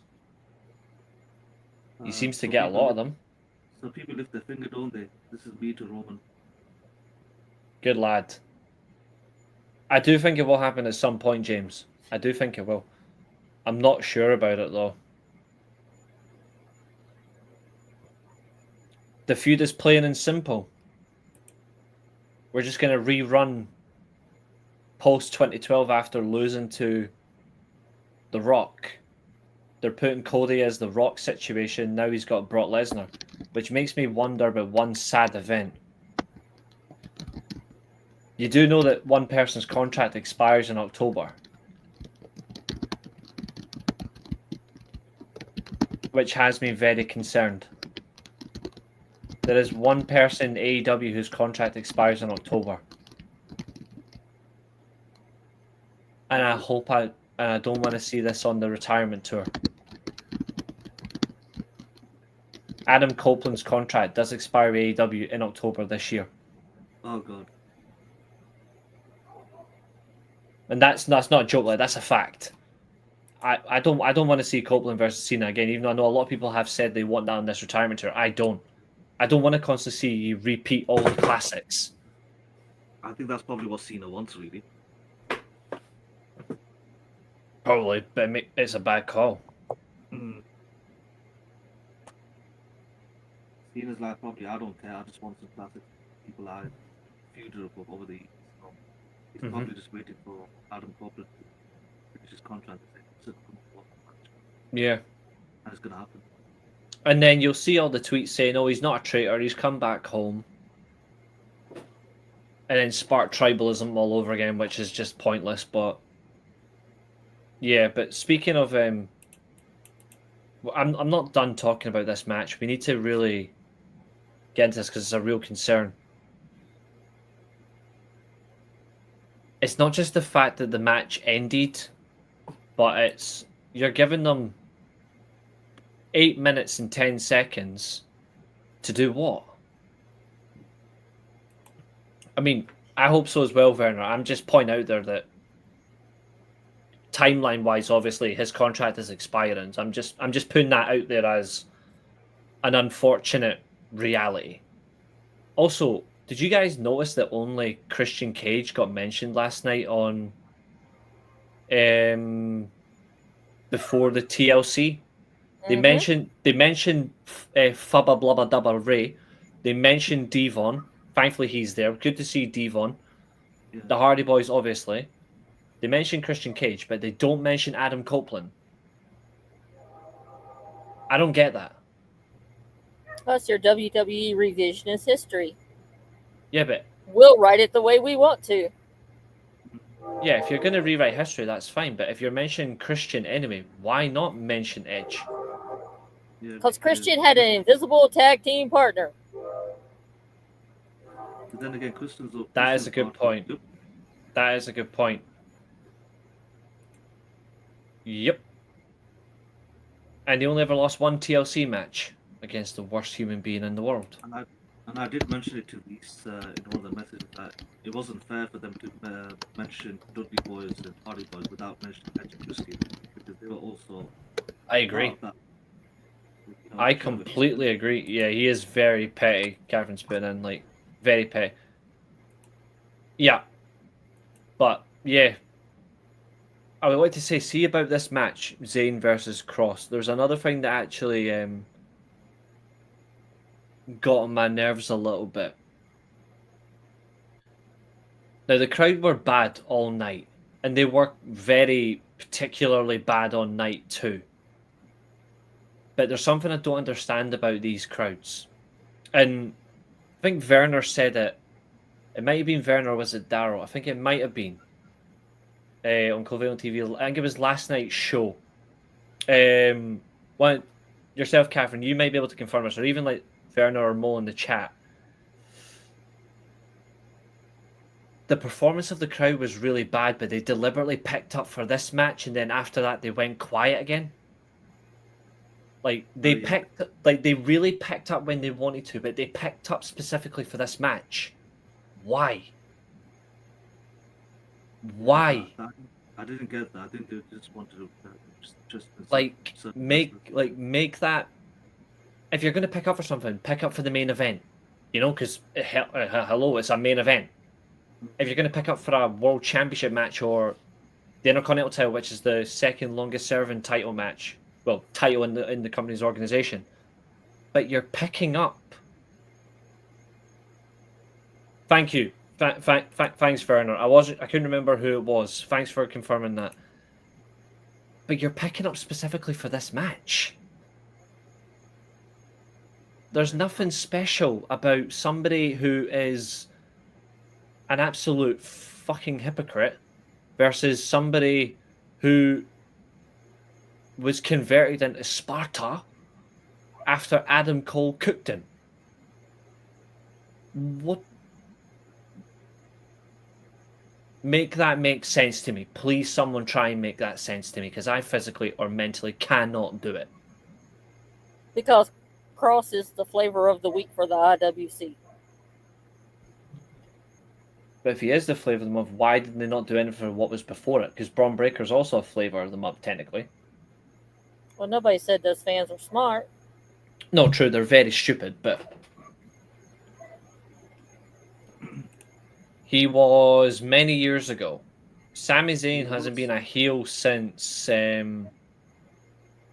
he's not been a heel since COVID.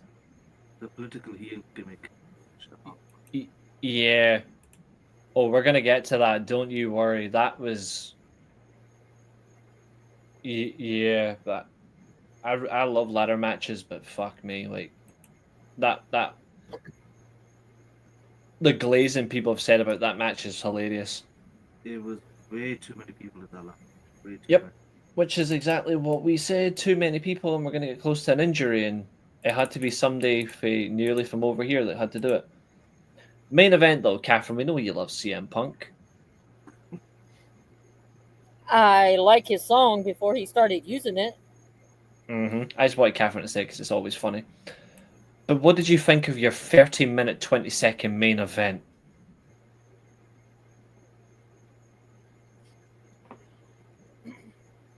If you ain't got nothing nice to say, don't say nothing at all. Catherine, this is a free space area. Just say it. What's the worst that can happen? They made Gunther look like a little bitch. I get why he lost the belt, because he needs to go out for injury. I get that. But they made him look like a bitch. That is true. Punk got the shit kicked out of him for 30 minutes. And then won the match. Yeah. He did win the match. And the way he beat Punk wasn't the way he normally beats people up. If it wasn't, there was something as well, and I missed it by about 2 seconds. Like, I missed it. If it wasn't for Billy, I would never have seen this. CM Punk tapped out in that main event. I saw that. CM Punk legitimately tapped out, yeah. The camera moved out. But the ref didn't see it, so it don't count. It was right in front of the referee. That's the funny thing. Like, the referee was actually looking. The ref didn't see it. It don't count. I think the referee definitely needs sunglasses. The cameraman did realize what happened and he moved the camera away. Oh yeah, his chest did bleed. Yeah, the fake. I was laughing. I put in our group chat the fucker's crying. But No, yeah, you know what the best thing is about that cash-in was Matt Hardy's comment. Yes. Wait, what did Matt say? It would just say, "Karma's a bit. Thank you, Seth Rollins, for what CM Punk did to my brother." Oh, from Extreme Rules 09. Yeah. It was brilliant. Yep, same thing, Shayna Baszler. It's even funny, it was right. Like, how can the referee not see it? Like, Ref's that's discretion. like, I have the same issue when it comes to referees. This is why I love to wind up Roman Reigns fans, and I'm gonna do it one last time.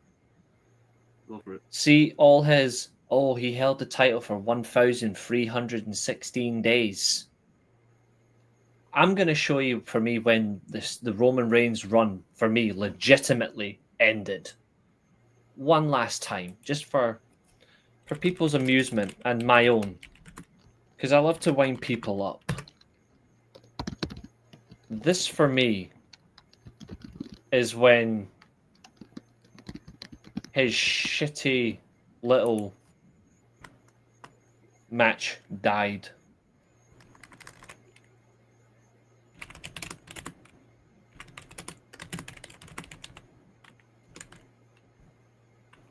There it is. Yep, that one.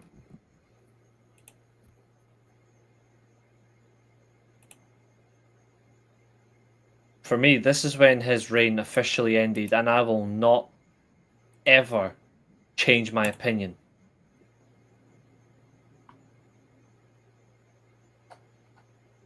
And everybody knows why. If you watch my channel a lot, you'll know why I think his reign ended on this show. Kevin Owens should have won that match.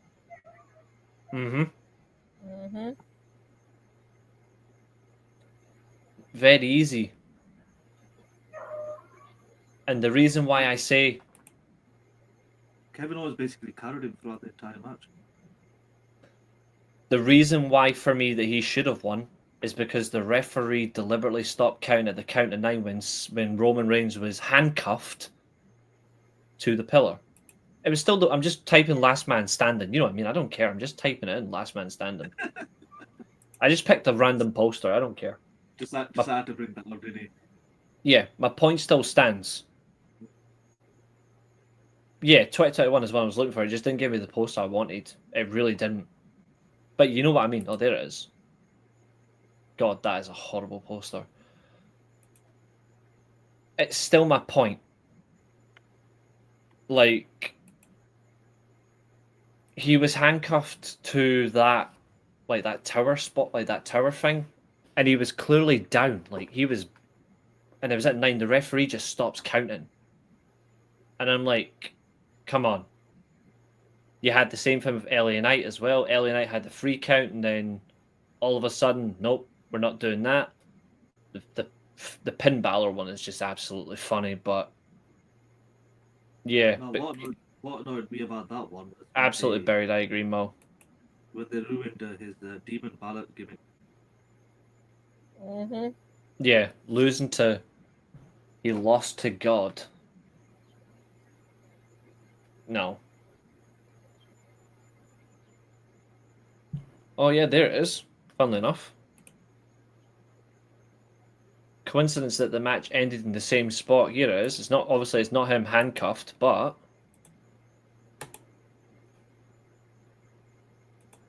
the same spot. He was physically trapped to this. And then boom, gone. So you guys can celebrate over 1,000 days. For me, that was 200. No, that was less than 200 days, I think. No, it wasn't, because Cena was at 1 year. That was at 1 year at SummerSlam. Well, thereabouts. So it was what, 220? And Catherine, that is disgusting. No. I will not indulge your bizarre behavior. Filthy woman. But yes, CM Punk for 30 minutes versus Gunther in a match that actually, as you say, made Gunther look like a bitch. but they actually played in heavy to Gunther's nose injury as well. Like they had the visible table spot where it looks like he broke his nose on the table to try and obviously emphasize it. But it's funny how people were trying to say no, Gunther hasn't broke his nose. No, he's fucked.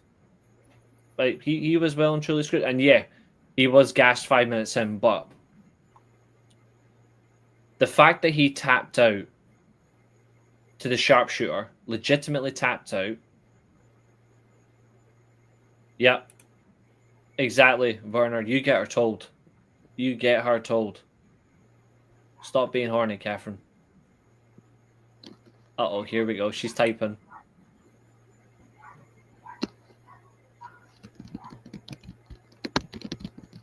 I got a bad feeling about this. Let's see what she says on screen.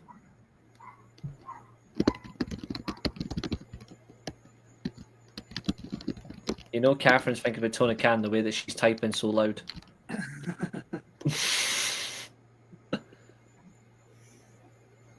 No, Catherine, no. There is nothing about her that actually screams my type. I'm good, thank you. But yeah, the main event was an absolute disgrace. What we've... Anything particular you guys want to add to it? Because honestly, if anyone else wants to come in and shit on this main event, you're more than welcome, by the way. Like, you're genuinely more than welcome. But... Yeah, I'll be going in about 5. I'll work. I mean, why could they not have Gunther retain and then have him come out tonight and vacate the title instead of letting Punk win it?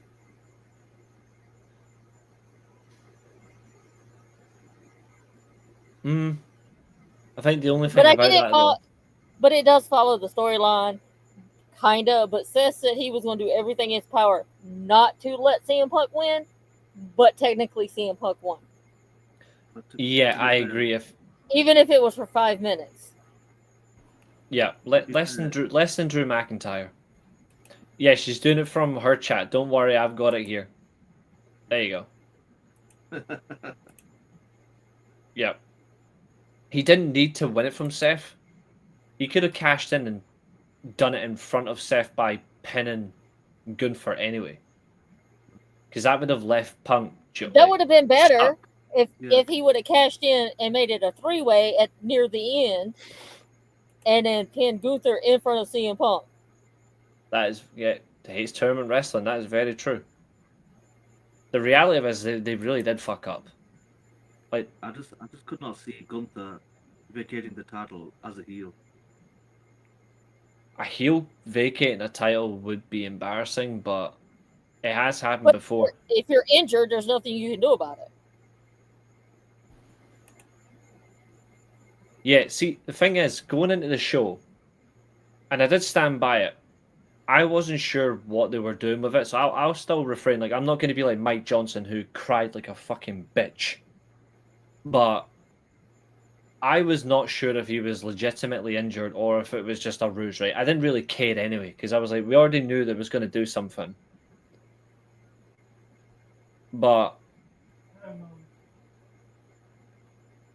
I don't think they got any ideas. Josiah says Roman's backstage for Raw. I'm not watching Raw. I'll catch up that before I go work. We already know that he's gonna do nothing. No, Josiah, no. Don't do this. Josiah? Wait 1 second,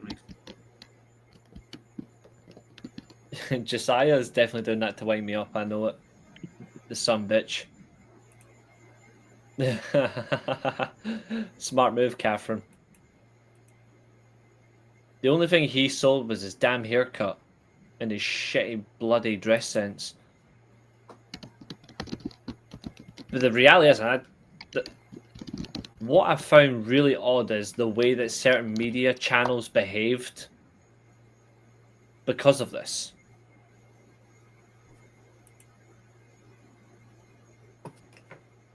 And that's coming from Werner, who doesn't care about Punk anymore. Like, think about that.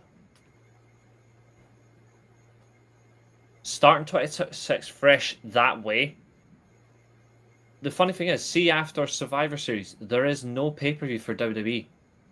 Because I'm not calling them PLEs. I'm not stupid. I'm sticking to pay-per-view. There isn't one. That's it. For in terms of the main roster, after Survivor Series, it's a 2-month break. There's nothing until the Royal Rumble at the very end of January. The very end. You're telling me they're not going to do anything in that period? Anything at all? The fuck? Yeah, it wasn't the greatest swerve, that's for sure. That still remains WCW.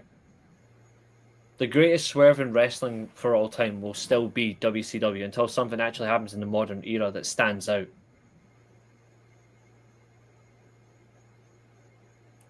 That's Saturday night's main event. It's not a pay-per-view. That's just a TV special. Yeah. But the actual final pay-per-view of the year is Survivor Series. Keep Gunther off TV till Rumble. What would you have Gunther do?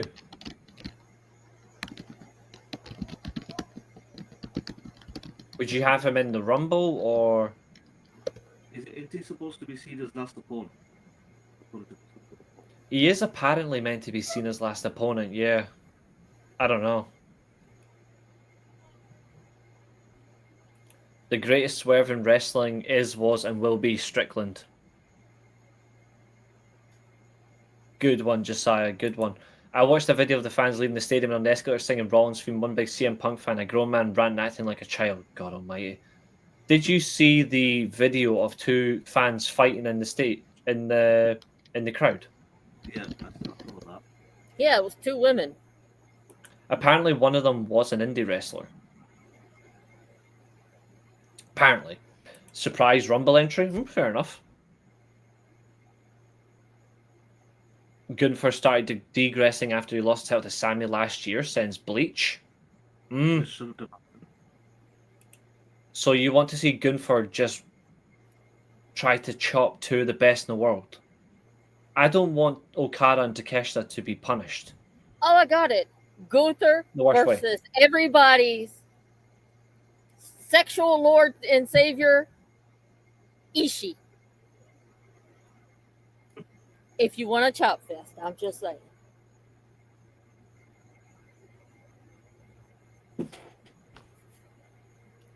Tell you what, Reese, Gunther versus what's his name, Kenny Omega. Imagine the chops from he gives to Omega. Here we go. The Sith Lord is coming now. Dark Maul getting ready to appear on the weekly SteelChair.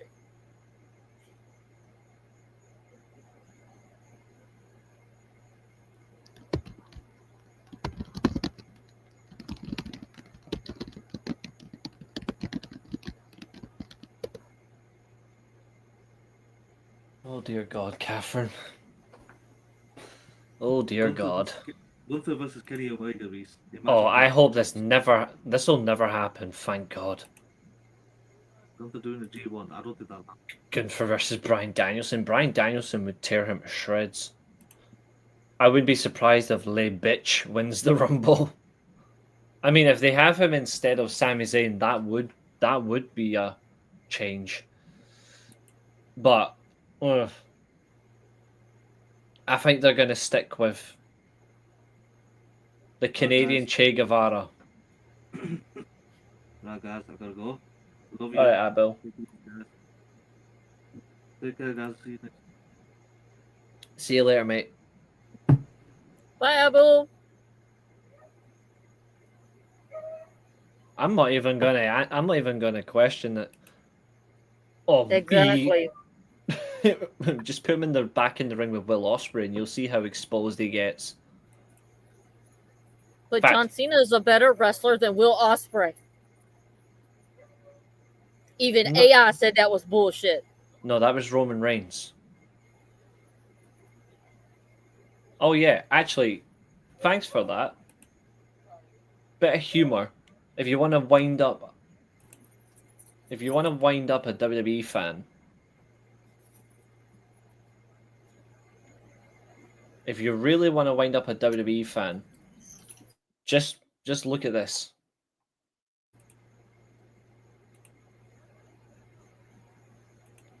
Oh, the fact is that he lost all that weight and he became lazy for work. I agree. They changed his name. That's what did it. John Cena's a way better wrestler than Jobber Ospreay. Nope. Nope. Right, where is it? If you want to see the absolute humility of winding someone up, there's nothing funnier than this.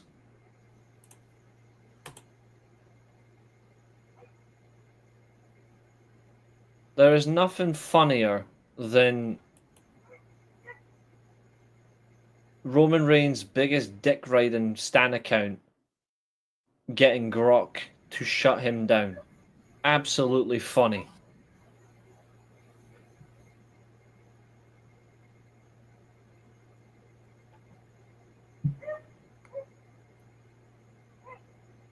Absolutely funny. And when anyone asked, I did not make this up, it's true. It's just funny. He even responded saying that's a joke. It was like, no, it's true, it's true, it's true, it's true. But there you go, there's a bit of humor for you, everybody.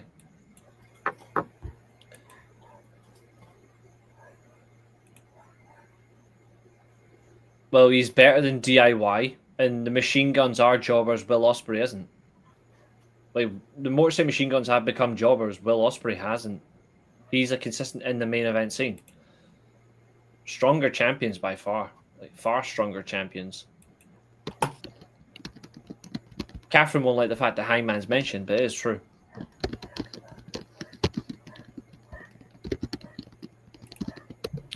Yeah, it's funny. I haven't yet to see him appear in the chat all night. No. Nah, it isn't. If you haven't figured out yet, that's your muted account. Probably get comments at the end of the show saying, "Where's my chat?" Not welcome anymore. Sorry. The World Championship obviously changed hands twice on Saturday night. Michael Cole was spunking for the man-child Seth Rollins. And Michael Cole's commentary all weekend was embarrassing. Like, Jesus Christ. He called Rhea Ripley Naomi twice. Yeah, last time I checked, Naomi is like 2 inches taller and a totally different line of Different heritage. pigment. Different pigment. Massively. I'm sure Cody feels disrespected by Will of Ospreay of the first. I mean, Cody feels disrespected by everybody. He seems to be complaining a lot these days. Damn, Cody feels disrespected by his own dick. He used to have one. He called Jimmy J. That's true. He called the superior brother the lesser brother. I mean, that is insulting. Yeah, that was funny. That is peak what? Peak of being an old man? His peak of being an athlete, peak of being a wrestler. He called him like the best in the world. Like, damn, Larry isn't more peak than CM Punk. Larry could be better in the ring than CM Punk. We all know, though, that wasn't the worst call that Michael Cole made all weekend. There is one call that really stands out for why would you make such a statement. TLC match, which we're going to cover. We're going to do these matches actually in order this time, Catherine. Why on earth? Obviously, we're going to do the women's triple threat first, which is fine. But why would you say that Montez Ford is dead? Why would you? Why? How many fucking ads can one pay-per-view have? Good question.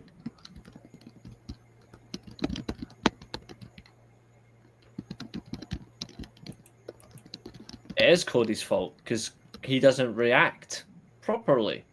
His fake angry emotions as well, like his fake angry face. God almighty.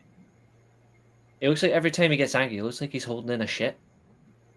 Like he's like really trying to hold it in so he can let out all at once. And I'm like, just go to the bathroom. You won't be missed. Nobody cares. The fact that you redone your helmet like you're Kylo Ren, you Disney fuck. Like, just shocking. But, Catherine, we are going to start with in terms of matches. This is the third longest match on the show, which is the opening match of the event. Naomi versus Rhea Ripley versus Io Sky. Your thoughts on this 16 minutes, 20 seconds world's title match? Your thoughts? It was cool that Naomi's dad played her to the ring. Yeah. No, I agree with that. That was a nice aesthetic.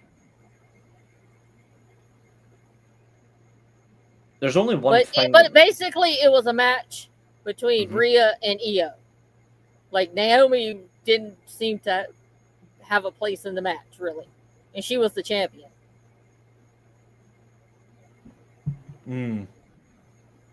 I think the winner was probably the right call. I think if you take the title, obviously I'm expecting them to take the title belt off Naomi, but I think if you take it after one event, I feel it just feels weird, and it would just cause a lot more drama. Yeah, unless she was injured, there was no reason to take the belt off of her right now. Yeah. But, I mean, and I don't think she's doing a bad job as a heel. No, I think her promos given what she's given, you know. I think she stepped up in terms of her promo work. That was something that concerned me for a long time, was her promo skills. I think she has stepped up. The only thing I don't like, and this just seems to be everybody, I don't like the fact that everyone just seems to just say the same thing to get a catchphrase. Like, everything now is proceed with caution. Like, every single promo. I don't think we need it every time, but I feel like she is still trying to, like, expand herself, you know? Get her footing in a heel gimmick. Yeah. But also, during this match, Michael Cole mentions that she got let go of the company, talking about Naomi. No, baby, she walked out, and you ain't got the balls to tell the people the truth. That she got fed up with your bullshit, and she walked out to support a friend. That is true. That is very true. Naomi sounds too much like Rita Repulsa. That's alright, because Rita Repulsa was cool. Io, another one that isn't the right... Yeah. Io Sky, and that's a fair point by Fletch as well. Io Sky needs to stop being all happy and smile that she dropped the belt. That gives me Rocky Maivia vibes. Well, then after the match, there was video of Rhea literally carrying her back up the ramp after the match on her shoulders. And they were shaking hands with the fans and all giggly. Yeah, like, why? Why? You're supposed to be having a feud with this person that, in Rhea's case, you cannot beat. But you're carrying her up the ramp being like best buds. I would say she doesn't know how to play a great heel. I think she's a decent heel. I think that's a fair statement to make. But a great heel, no. But, fuck knows, eh? You know what I mean? Like, I think it's a bad idea.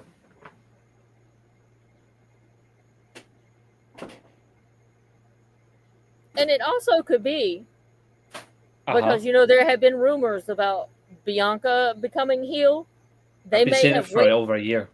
But they may have went to Bianca and be like, hey, we want you to be heel. And she's like, no, I don't want to. And so then Naomi ends up being heel by default.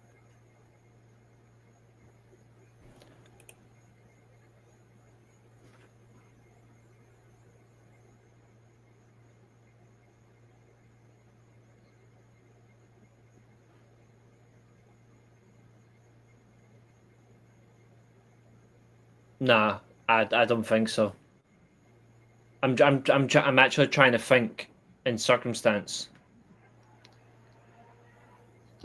For me, Naomi's best work was when she was using her real name, and she was wrestling in TNA.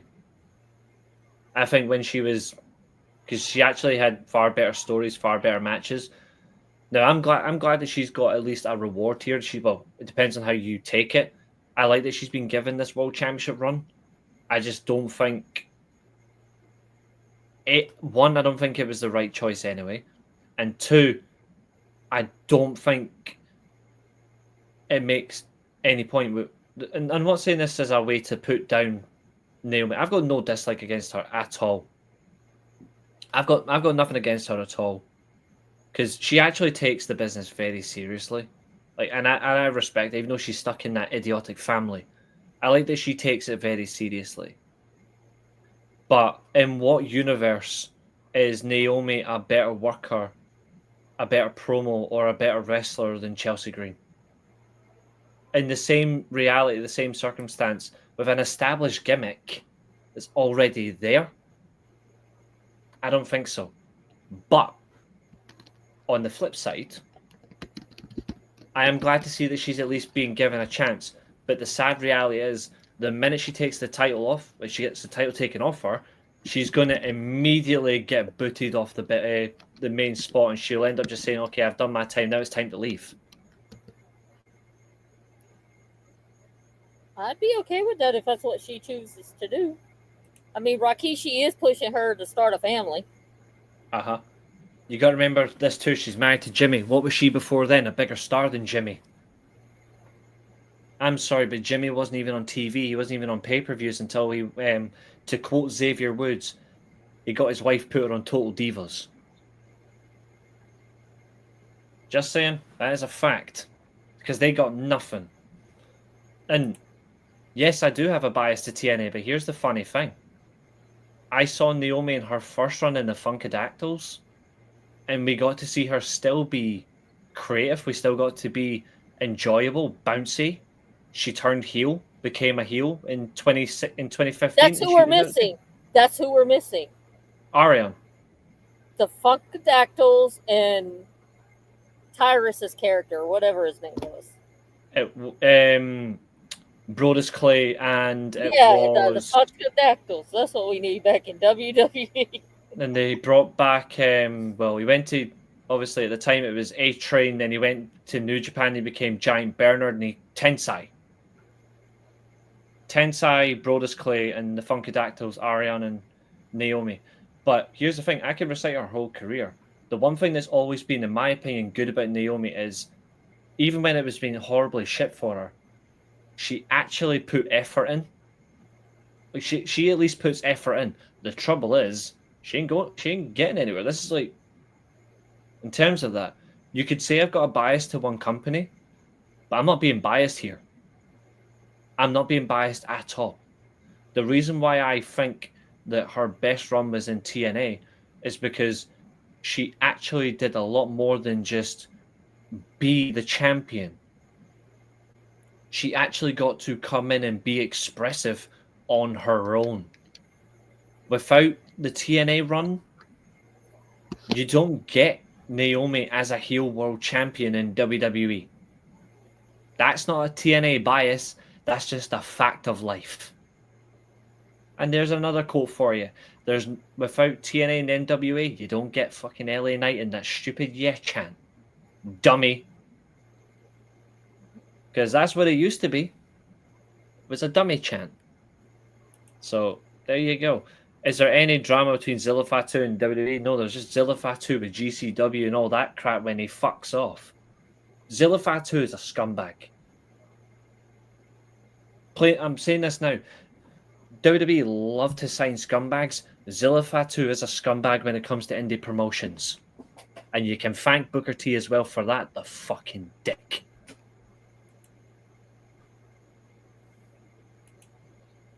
Yep, he lost his title to Flubber Ray.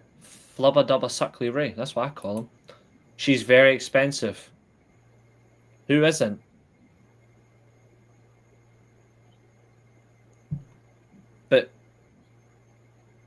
But plain and simple, it's not a bias, it's just truth. Naomi's best run was in TNA. For as short as it was still her best run. Because she actually got to do more than just be a character. She got to wrestle in storylines that actually made sense for her. Perfect example. Go look at the matches between winning the title from Deonna Purrazzo, the matches with Mickie James, and then losing the belt to Jordynne Grace. Oh, and also the way that she actually put over Scott D'Amore's favorite as well, despite the fact that she won. Or do you want that one too? Name me more than 3 good things she's done in WWE since she's came back. There's only 2. And that's the Money in the Bank win and the world title win, because nobody had her doing either. That's the only 2 good things you can say. And even by then, people are still concerned. Because are they really buying into it? Or do they care? Why does he have to go to NXT? Why? Oh, God almighty.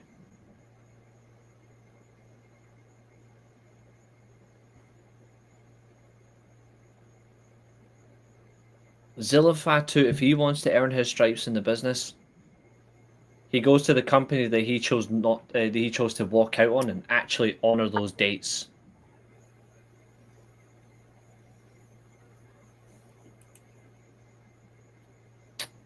Absolutely, brother. Nobody wants to see Zilla Fatu. Trust me. Nobody wants to see Zilla Fatu. If you think... All right, let's move on. Let's get off of Zilla. Nobody cares. He's a dick. He is a genuine dickhead. Like, he is. I really hate the guy. But yeah, any last comments on the triple threat before we move on? I agree, though. It was definitely one person was out. It was the right call keeping the belt on Naomi.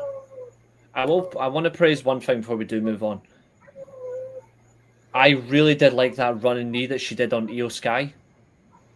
But I hate the fact that they immediately had Io Sky recover to break up the pinfall. That's the only thing. I hate the fact that they went... That seems to be the main theme through all of the matches. Good moments ruined by immediate recovery. Which I just don't like at all. Up next...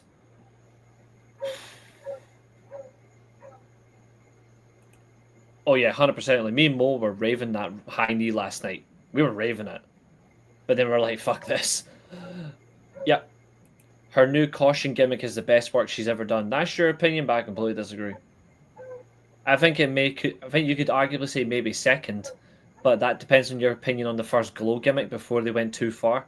I actually thought the first time she started the glow gimmick was actually quite good. Because it was fresh and brand new.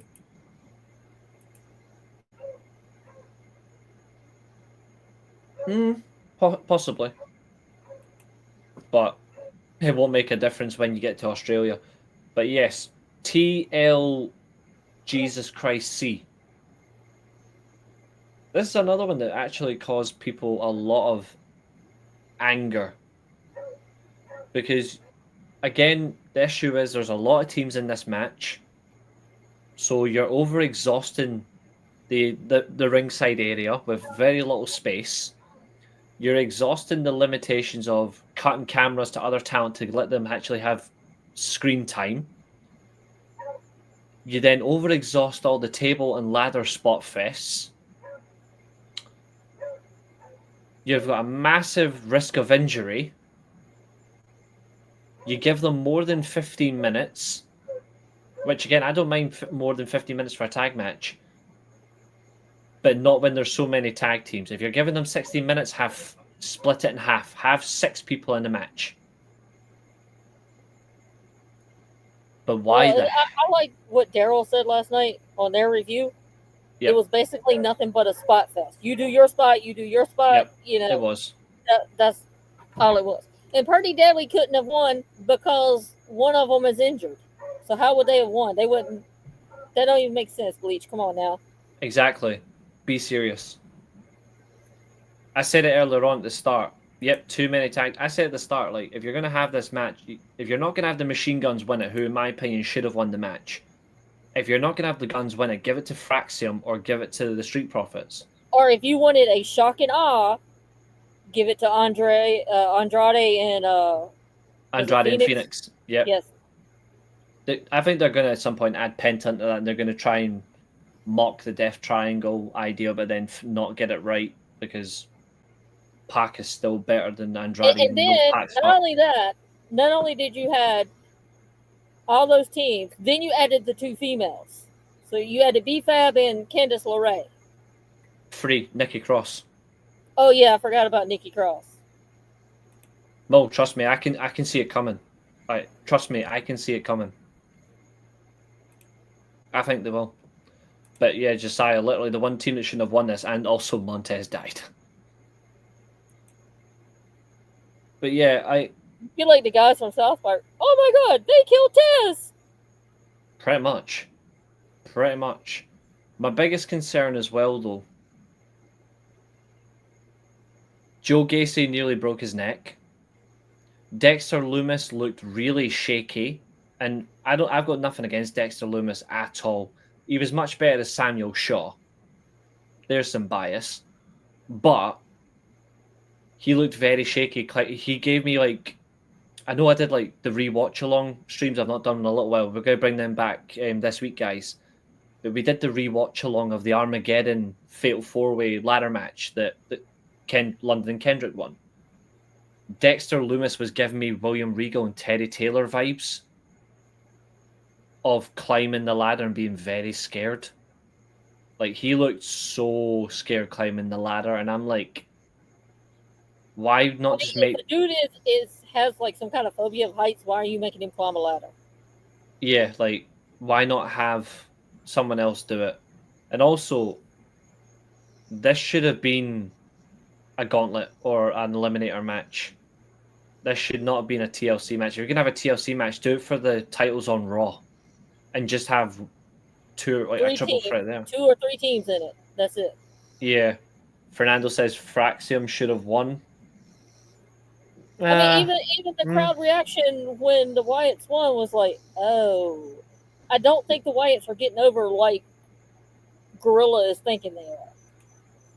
Yeah, they were like, nah, fuck this. Hey, Mo, they signed on the dotted line, so they get what they get, and they cannot have a fit. I'm bringing them back this week. Don't worry, guys. They will definitely be back this week. But then they brought in so many.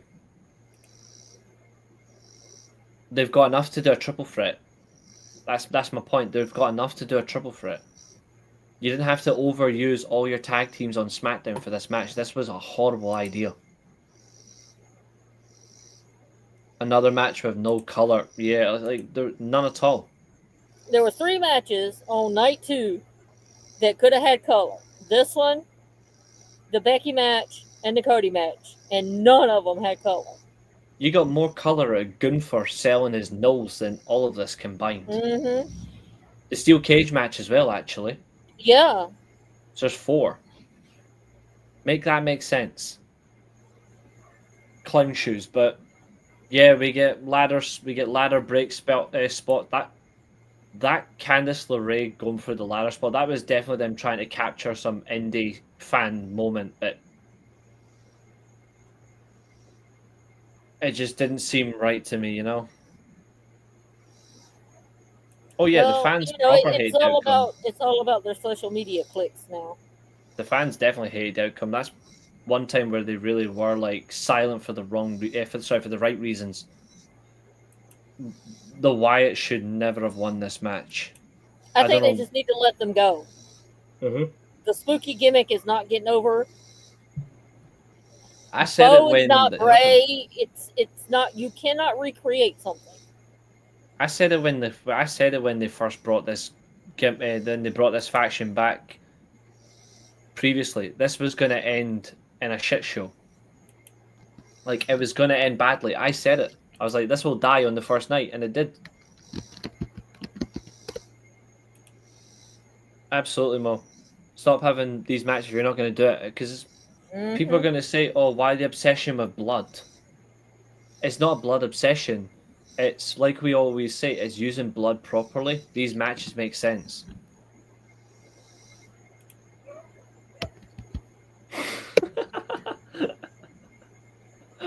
Oh, Jesus Christ, Zodiac.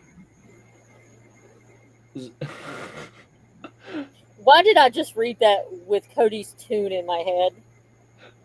Because that's pretty much what it was. Fernando, I'm sorry, but I think they all should be released. Yep. 100%.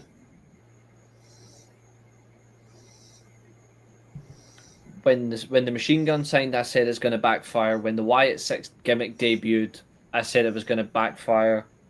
And I keep getting a vindication from them. Proud.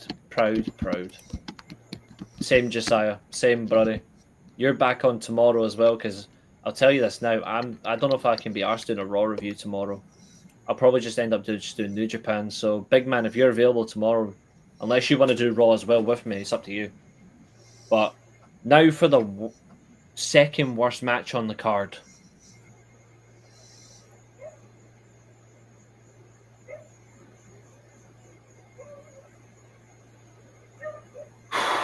The second worst match on the card. Becky Hogan versus the Talking Chipmunk. 25 minutes. Now, here's some irony. People love to say a syringe doesn't make sense in wrestling. Okay. Overuse of nails or thumbtacks isn't for wrestling. Okay. I'm just building to the point, building to the proceedings. Okay. Explain to me how a crowbar makes sense in wrestling. Make that make sense. If anyone wants to say that thumbtacks, all that shit makes sense, explain to me how a crowbar makes sense in professional wrestling. You can use a crowbar to pry the desk apart. You said make it make sense.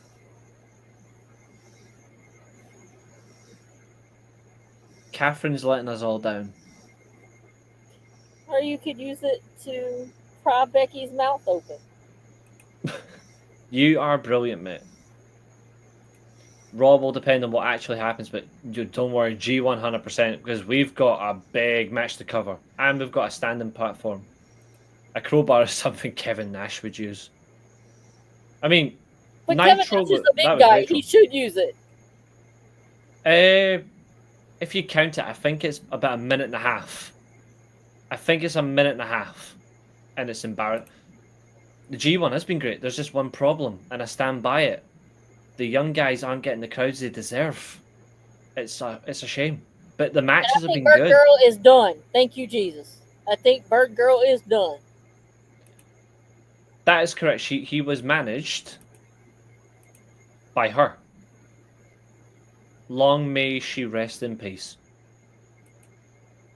She is my cruiserweight champion of the Heather regions upstairs. She is the cruiserweight champion of heaven. But yes, Daphne used to manage Crowbar in WCW. That was funny. That was funny. I think Jason Todd placed that crowbar into the ring. Yeah, and then Joker was like, let's have a shot.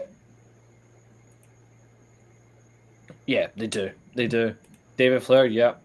It's just really bad. You know, like, I just can't see the justification. Now, and also, how stupid can Lyra be? You cannot fucking cut zip ties on the side of steel stairs. Do you know how strong fucking zip ties are? Yes, sir. We do love Daphne. Yeah, exactly. And another thing as well, that she used the end of a fire extinguisher. Like, literally, the only way you're getting zip ties off is by using scissors or a knife and cutting. Yeah. David Flair was trash, I agree. This was KO all over again. See, for all the shit where people say, oh, this was overproduced. Actually, you know, I know exactly what I'm going to do. See, for all the people, and I said at times there was maybe they got the ending wrong. And I still stand by what I said. For all the people that said Will Ospreay versus Kyle Fletcher in the steel cage was overproduced, I agree. The match should have ended after the Spanish fly from the top of the cage. But Where's the defense now when you've got Becky Lynch overdoing it with weapons in this match? And she did nothing. And here's another thing. Bayley, you got fucking cut again. You got fucked harder than that ass got fucked by anyone else you've been in the ring with, woman. Make it make sense. This was far more overproduced than that. And people are staying silent. I mean, I ain't trying to like skip to other matches, but Go for it. explain to me how the fuck Bird Girl kicks out of a manhandle slam through 2 chairs. Mm-hmm. But AJ Styles gets kicked with the boot and he's down for the count. Bingo. Because that angered me. And it pissed off Abel as well. I'm surprised there wasn't a shillelagh in this match, but I guess David Finlay must have stolen it back. Or Sheamus. Or him too. Kendo Stick Lynch. Yep, it did. Combined by 1 minute. Hold on, I'll tell you the exact. 25:05. It was overproduced, too long. And I'm sorry, but if you're using weapons in a match, there's going to be blood. Yeah, that is true. That is true. I mean, you really didn't even see marks from the kendo stick. None. Not any arm welts or anything. Like, I mean, if Becky hates her so bad, I'd have been whipping that kendo stick as hard as I could at that bitch. Wow! Oh, same. You've got to lay it in. If you don't lay it in, what's the point? Like, it makes no sense. Especially from a reality perspective. It's no DQ. What's up, Ashton? Like, it's no DQ, no count out. But there's like no damage. And I agree. A B-Tech rock bottom on two steel chairs with zip ties. I'm sorry, but that should have been the match over at that point anyway. Exactly. And then the camera catching Lyra going back under the ring to get the zip ties cut. Yeah.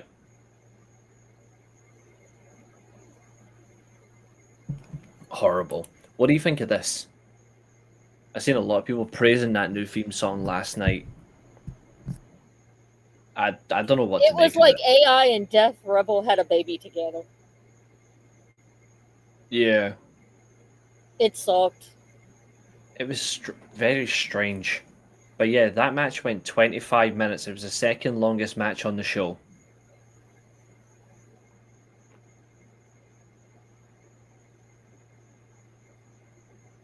And it's arguably the worst Becky Lynch match I've ever watched. What the hell?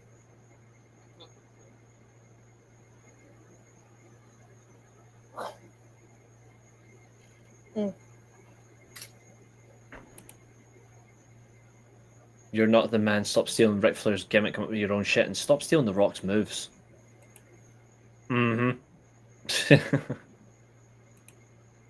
Exactly. Damn, that's true. She's not even the main woman. Hell yeah.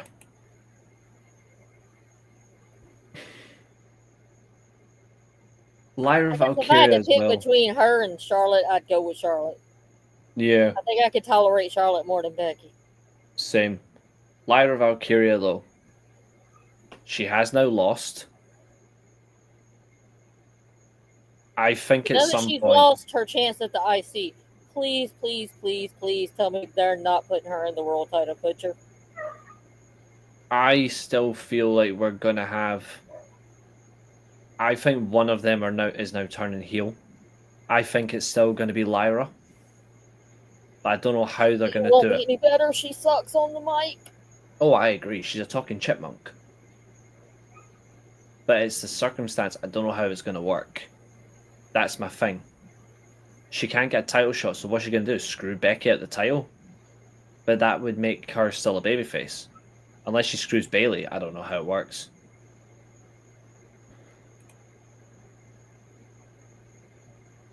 Yeah, there is something there, like, there's another thing. Yeah, she does need to crash out. Her head is huge. But this. The second shortest match on the card. By literally 1 minute 55 seconds. The shortest match is the match that follows this. But the US title steel cage match. What did you think of it? Because I thought this was, again, I expected interference, so I'm not going to bother saying, oh, shite or whatever. But yeah, you knew there was going to be interference. But yeah. But they what did you pretty think? much told Jacob Fatu, fuck you. You're not the big indie star you once were. You are now a cock to the WWE. Yeah. And I this agree. is another match that called for blood, and yet there was no blood. Especially between family members. Mm-hmm. Like, that would have been much more interesting. Why did we not get that? Are they brothers, cousins? Cousins. I mean, even when cousins fight, you know, they go full at it, and they're going to beat the shit out of each other. Mm-hmm. I thought it was a horrible call. Very horrible call.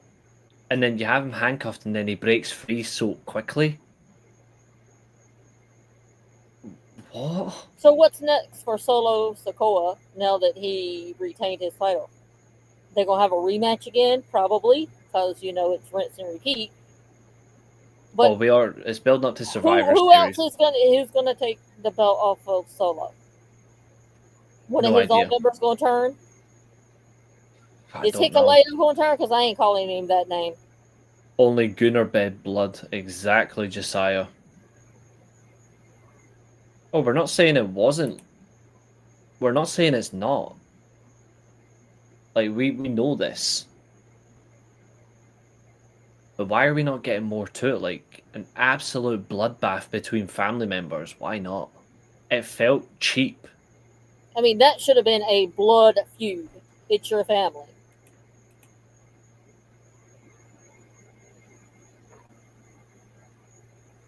Skip.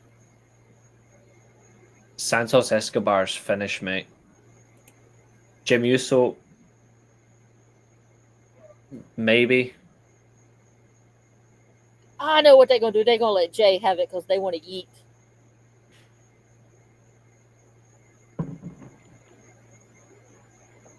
Probably. Not for the best part. Horrible match. Horrible involvement.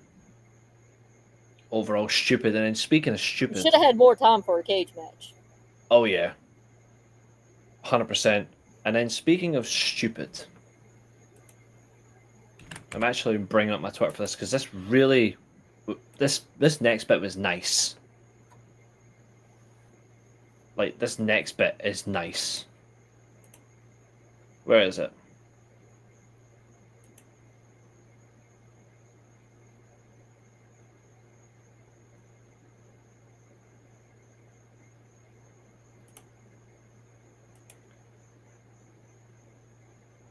Where is it? There we go.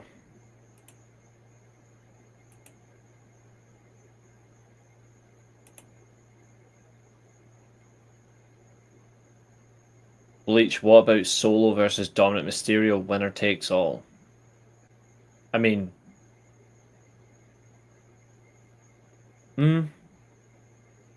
Interesting. This was nice last night. This was nice. Yes. This was cool. Oh. Okay, so I guess he told him how he felt. Huh? So evidently Braun Strowman responded to Karrion Kross saying WWE don't care about the fans. They care about nepotism, ass kissers, and their buddies. Okay, Braun Strowman. I mean, he ain't wrong. He ain't wrong. No, he ain't. He really laid into them. Can you send me that just so I can bring it up on screen for everybody? Is that right?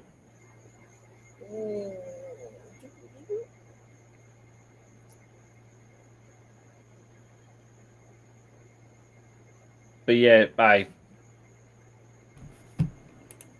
exactly. It was nice to take the piss out of him by having him lose. Same Ashton, I loved it as well. Exactly. This But was horrible. he signed on the dotted line, so he gets what he gets. And did he really think he was going to beat Dominic Mysterio? I mean, if they intend on having him go and be a mainstay in AAA, which is still funny, then quite frankly, he shouldn't be winning. I thought the gear was cool, and it was nice to see Styles actually wrestling tape again instead of gloves. It was it's a throwback, but it's just really poor. Let's see. Thanks, Catherine.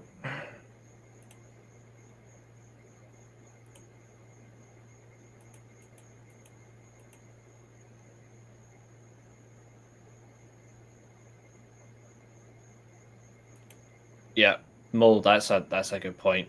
Justification, they'll put the TNA World title on him. I hate that. I said it before.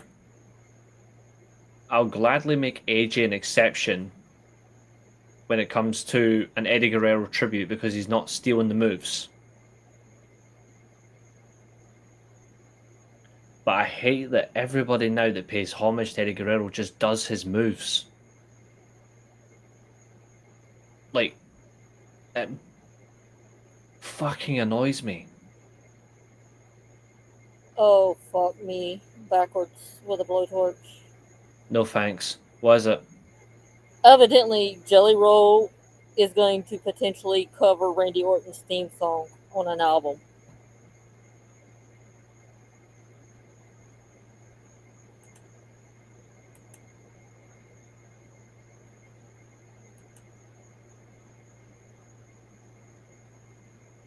Just kill me now if that happens. Good God Almighty.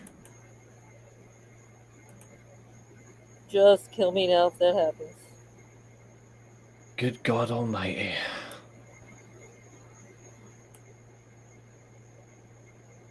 That's not even funny.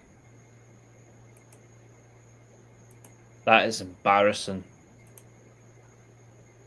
Yeah, you compare them up on who makes worse food. Fernando, come on, don't praise any of this crap.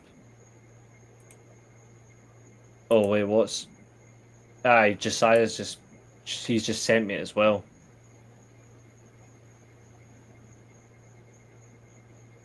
Not if they get the copying rights from the original band. How do you think all the cover bands do all these songs? They have to get copyrights and permissions from the remaining band members to be a cover band. Yeah, I'm actually going to have a look at some of his quote tweets. Just see what if they've quoted anything. Jellyburn needs to go away.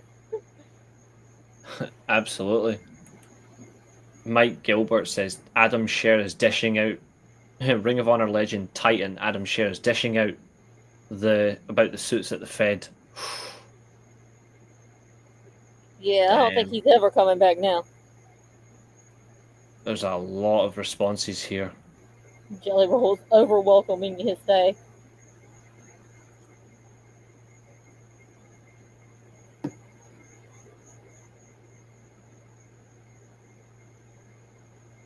I'm still looking.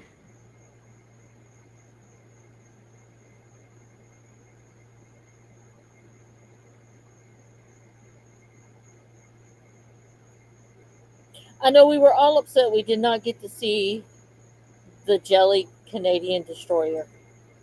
Thank God, because he would have broke the ring with his fat ass. Jelly Janela? Why you gotta do Janela like that? Say what you want about Joey Janela. He gets some hot bitches. Yeah, money. Luck of the draw.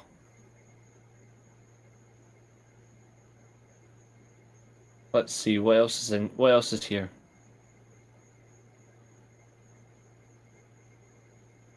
Ah. Josiah actually quoted it with a Sandy Sap video. Josiah, you're the man.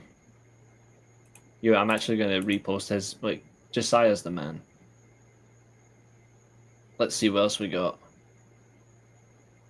There's a lot of quotes here.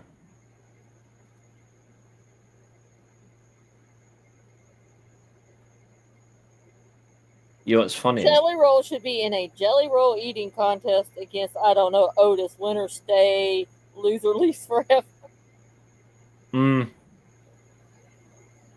That does work. Could you imagine Otis versus Jelly Roll at Survivor Series now? I don't think they've got a ring big enough. There you go. What is it? Big sweaty men slapping meat, whatever the chant is.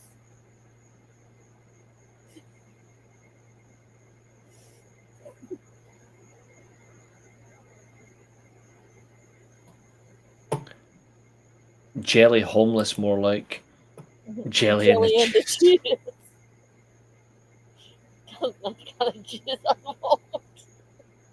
You know, there's actually not a single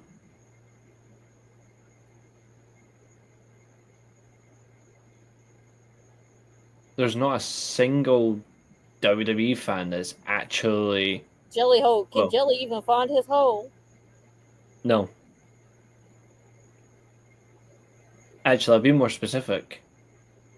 There isn't a single drone account on these quote tweets trying to defend this about Braun Strowman responding to Karrion Kross. In terms of the quote tweets, I can't find any. Interesting. Well, that's because they're all praising Brock Lesnar being back. Or fake outraging that he's back. And posting pictures of them canceling their Netflix and bullshit. Oh, you've got to be kidding. Alright, who's ready for a stupid laugh? Prepare to laugh at this. KY Jelly Hole. Oh, damn, Zodiac. I seen that. She was probably an unwilling participant to get pregnant, too.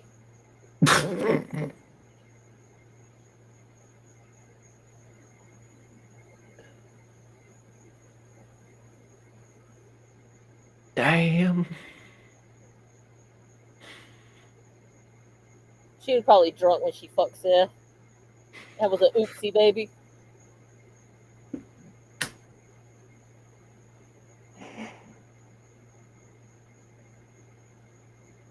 Jelly Roll and Roseanne Barr make a cute couple. Damn, Fernando.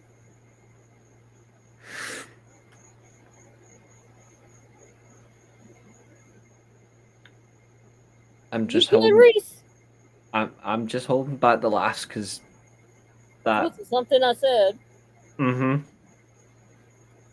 Hey, just call it like I see it. I know how bitches are. I'm just holding back. Exactly. Don't fucking pretend. Because she did. Heavy. Do you see that? Like, you know what? If she didn't want to be a participant in his little scheme, then she should do what my grandmother used to say when she couldn't tell you the truth. She says, I really can't say. And leave it at that. You ain't lying. You ain't covering nothing up. You just say, I really can't say. I mean, that would be funny. That would be funny as hell. Oh, yeah, he is. Okay. Yeah, because Becky probably fudge packs him. Jesus Christ. Right. Anyway, the Mysterio obviously. AJ match. Yeah. Wrong outcome. Yeah, wrong outcome. Styles goes for the calf killer, his real move. After Mysterio had already unzipped his boot, takes it off, and then he hits him with it, knocks him out, and then hits a frog splash for the win. Jesus Christ.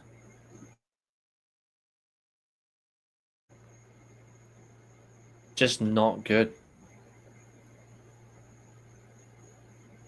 This is thank you, AJ, for signing on the dotted line. We're gonna fuck you over with Dominic Mysterio.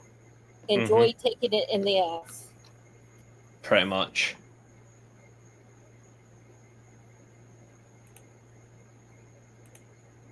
There is, however, something much worse.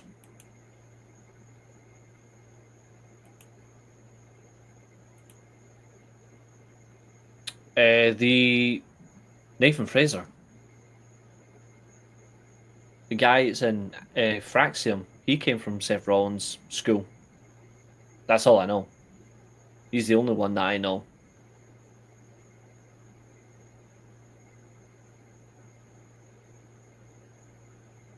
I don't know anyone else. That's the only one I know because he's mentioned it before. He's a big Seth Rollins fan, so no worries, boss man. So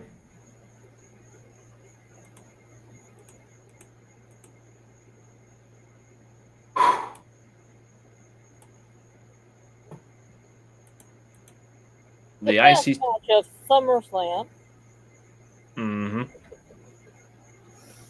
The main event. Well, before we get to the main event, the IC title match was just a joke way to mock Eddie Guerrero's legacy. After paying good homage being to way it. overdone in both companies. Yep. But the main event had annoying statistics. And I'm really annoyed by this.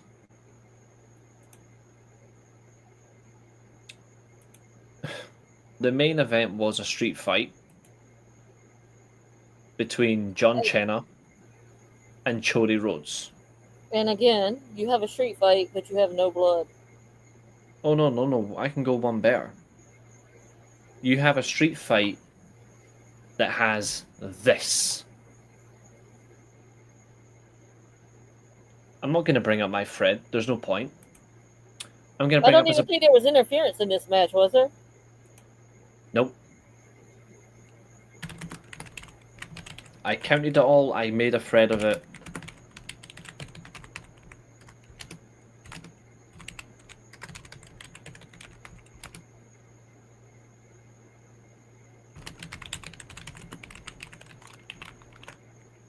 And yeah, it was a good main event if you'd like to kick out of 29 goddamn finishing moves. No, I've got the total count. I've got the total. There you go. I counted in full.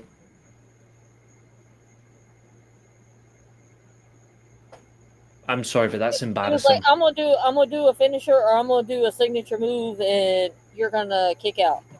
So what's the purpose of having a finisher or a signature move if you can't put the person out? Exactly. And before anyone thinks I'm making this up, I'm not. I counted these.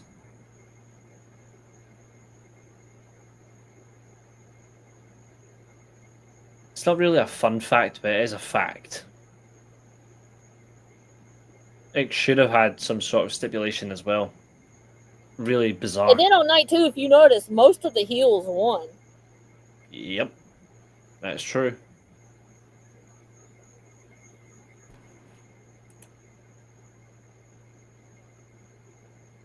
Ten attitude adjustments.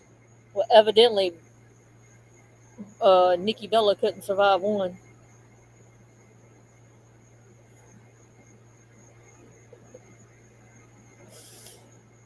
That's why they broke up. Basically. It was horrible. I don't know what they are, Ashton, except Tweeners? shit. Tweeners? I think they're just shit in general. Well, yeah, but that would be a nice thing. Tweeners? He did kick out 5 crossroads. That is correct. And that's his finishing move, right? Why are you kicking out of a finishing move? It's ridiculous. Yet again, another overproduced match. and I'll say this: both of them should be ashamed of themselves. But everybody's glazing on this match, thinking it's the best thing since sliced bread. What's up, Matt? I including Hey, the crop. Matthew. That is very true. The a triple attitude adjustment and a triple crossroads. And you took one off of the middle rope or top rope. And one through the announce table. Yeah. It's not even. And then there was a spot in there, and I can't remember what move it was, but Cena popped right back up like, fuck that shit. That is correct. We are. Okay, you're not Peacemaker in the ring. Yep, it is. It's the most I've ever counted in the match. Like, it's beyond a joke. Like, you can have signature offense, but if you have to go well into double digits, one or twice, I get it. Okay, that's fine. One or twice. How many times did they kick out in this match? At least 6 or 7. Exactly. I think both of them should be ashamed of themselves, if we're being truly honest.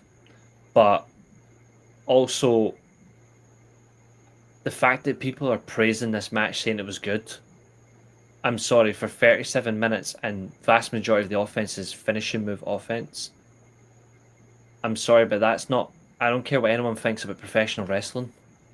That's not professional wrestling to me. A finisher fest is not professional wrestling. Like, that to me is anti-wrestling. And also, I don't ever want to hear anybody in the IWC ever bitch about anybody in AEW kicking out of finishers again.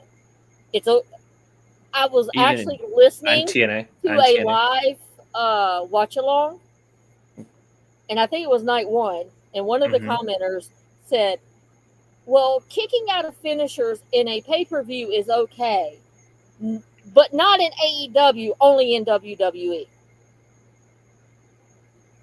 To which the podcaster goes, oh, I get it. So it's okay for WWE, but not AEW. And I'm sorry, Bleach, but that match wasn't amazing. I'm sorry. It's the worst WWE title match I've seen since Jinder Mahal won the title from Orton. Or the Battleground match. Rematch as well. Sorry, man. Like, this is the worst Cena match. That's another thing. I honestly think Cena is just like, can December hurry up and fucking get here so I can be done and go back to my movie career? Why would you put him through nearly 40 minutes? I get it's SummerSlam, but still. Make that make sense. Yeah, you could have cut that in half, ended the show early. You couldn't have created more video packages? I mean, y'all the kings of video packages. If you wanted to go a certain time limit, like if you wanted to cut the show at 10, backstage segments.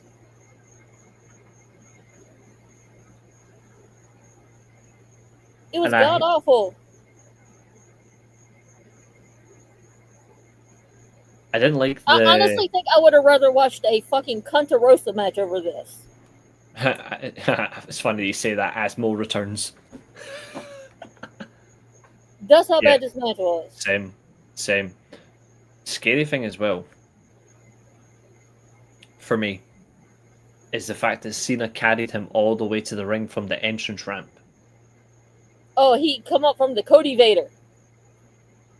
He stole it from the Brood and he stole it from Kurt Angle.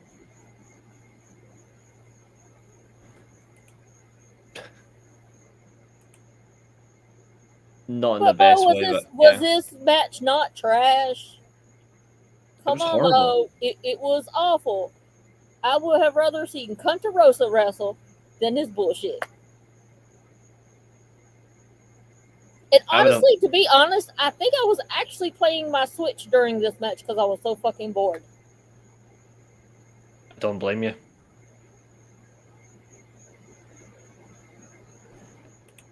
Yeah, he was kicking attitude adjustments. That's it. I wish I could praise this. I wish I could. But I stand by my beliefs. I don't like finisher fests.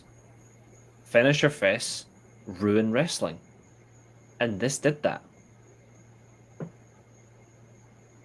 Like, there's no enjoyment to it. Like, overdoing. At what point does a finisher not become just a standard move? Because that's what happened. Like, that's another reality we now need to face. Like I'm saying, it was good to you, that's fine, but for me, it was horrible. Yeah, everybody's got their opinions. Some liked it, some don't. Fuck knows, Mo. It was a attempt to be cheeky and funny, and it backfired spectacularly. Horrible.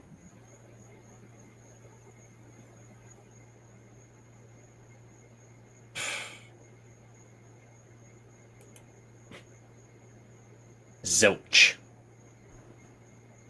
Right now, it's confirmed. He's got no role. I hope not either. I'll be counting now, going forward. Because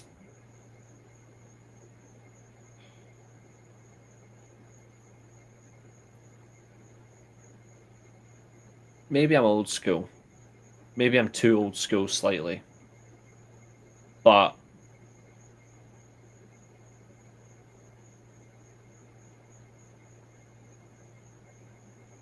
I like multiple attempts at attempting your finishing move, but it leads to other sequences, and then you get the one finish to win.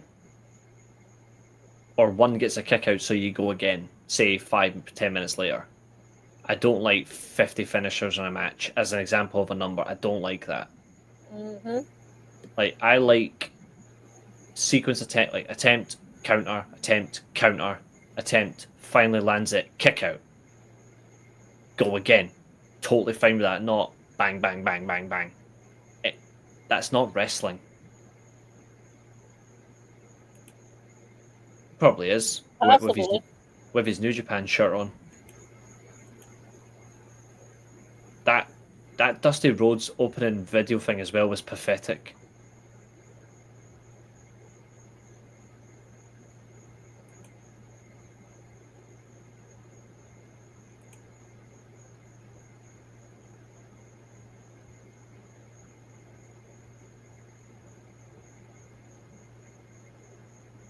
If you remove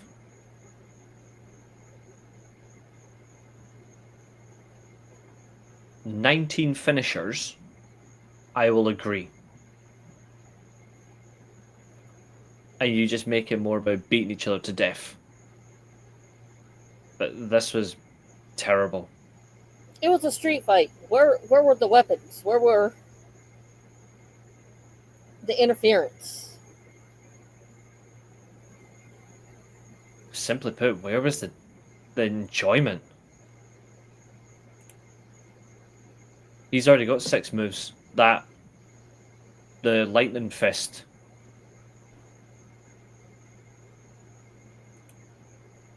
Don't start. That was just as bad.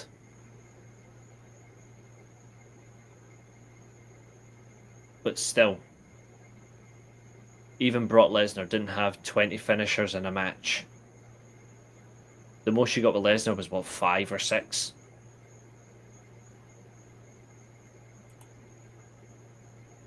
Non-existent.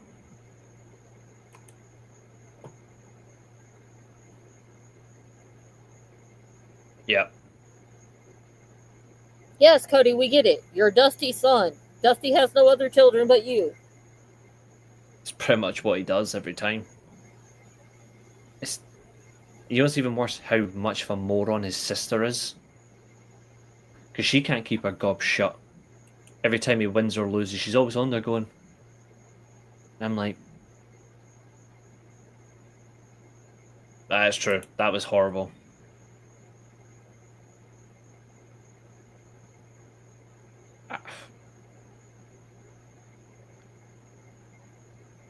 More and more each day, WWE main events are becoming their own video games. with the amount of finishers you need just to win a match.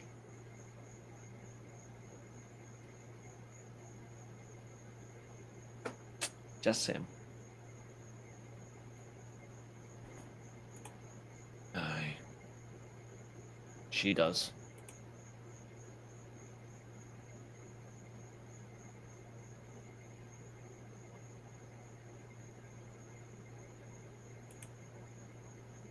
We don't need either.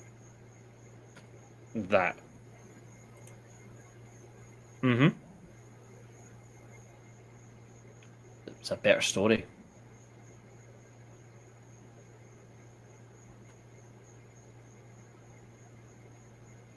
Like, I love the 5 elbow kick out. I don't think everybody knew Cody was going to win. Mm. Because Cody's in the same boat as Becky and Charlotte. They don't know what to do with him if he's not holding the title.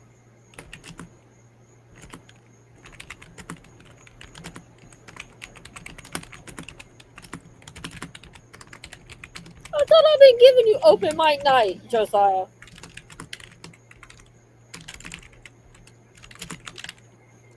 That's the only thing that made Brandy famous is she got Dan Lambert cheered.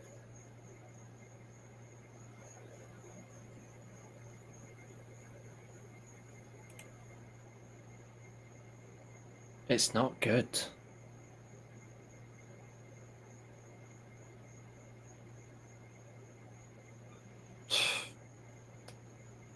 The highlight of this match was after Cody left the ring, we get the long-awaited return of everybody's favorite beast. Except Ailey, who was angry. Oh, I wish I would have loved to see her reaction. She was definitely angry. Raging.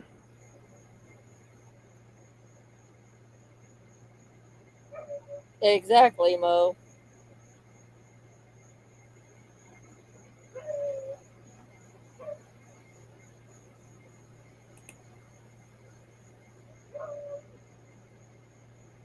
He still loved to overdo it. Lesnar, the Beast Incarnate, getting ready to kick some ass. I mean, be honest. I wouldn't want to meet Brock Lesnar in a dark alley at night. A, because he might SA me, and 2, he might beat the shit out of me. Damn, Catherine. And I'm a Brock fan. I've been a Brock fan since him and Orton came up together. They were my favorites. Yeah, it's understandable.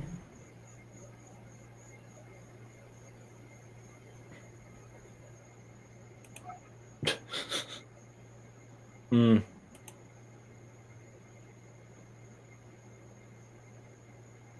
Well, how much longer are we going to have to see Cody as a babyface? Because this babyface run ain't doing it. He's going to have to turn heel whether he likes it or not. I actually don't know. Like, I actually don't know. The reigning, defending, undisputed WWE Universal Heavyweight Champion of the world, Brock Lesnar.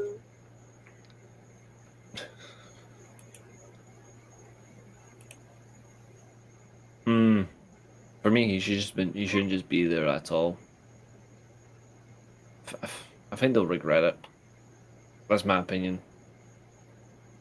But SummerSlam was awful. It definitely didn't need to be 2 nights. And now pretty much every pay-per-view for WWE is going to be 2 nights because there's already rumors that they're going to do Survivor Series 2 nights. yep. Which is fine by me. I'll miss both nights because I'll be at WrestleCade. Absolutely. Yeah, I agree. I'm exhausted. Guys, thank you to everyone that's been in the chat.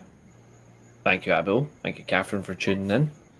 Also, I do have a new blog up about SummerSlam being a fail, so you can check it out at themidpodcast.com. And there's other blogs. People have mentioned stories throughout the stream about different things. I have written about those issues go check out all my blogs. Absolutely, do check out On the Mid podcast online. Of course they were. And yeah, we spoke about that earlier on. It's a fact. Ladies and gentlemen, I will see you all. Yeah, I'll see you all tomorrow. Josiah will be with me. Remember, Man City. Our shite. I love you, Reese. I got you. So, ladies and yeah. I've already said it. He'll main event night 1 or night 2. Stand by on that. But yeah. See you guys tomorrow. Maybe a Raw review, but definitely G1. Peace, folks. Bye, guys. And fuck SummerSlam. Fucking horseshit.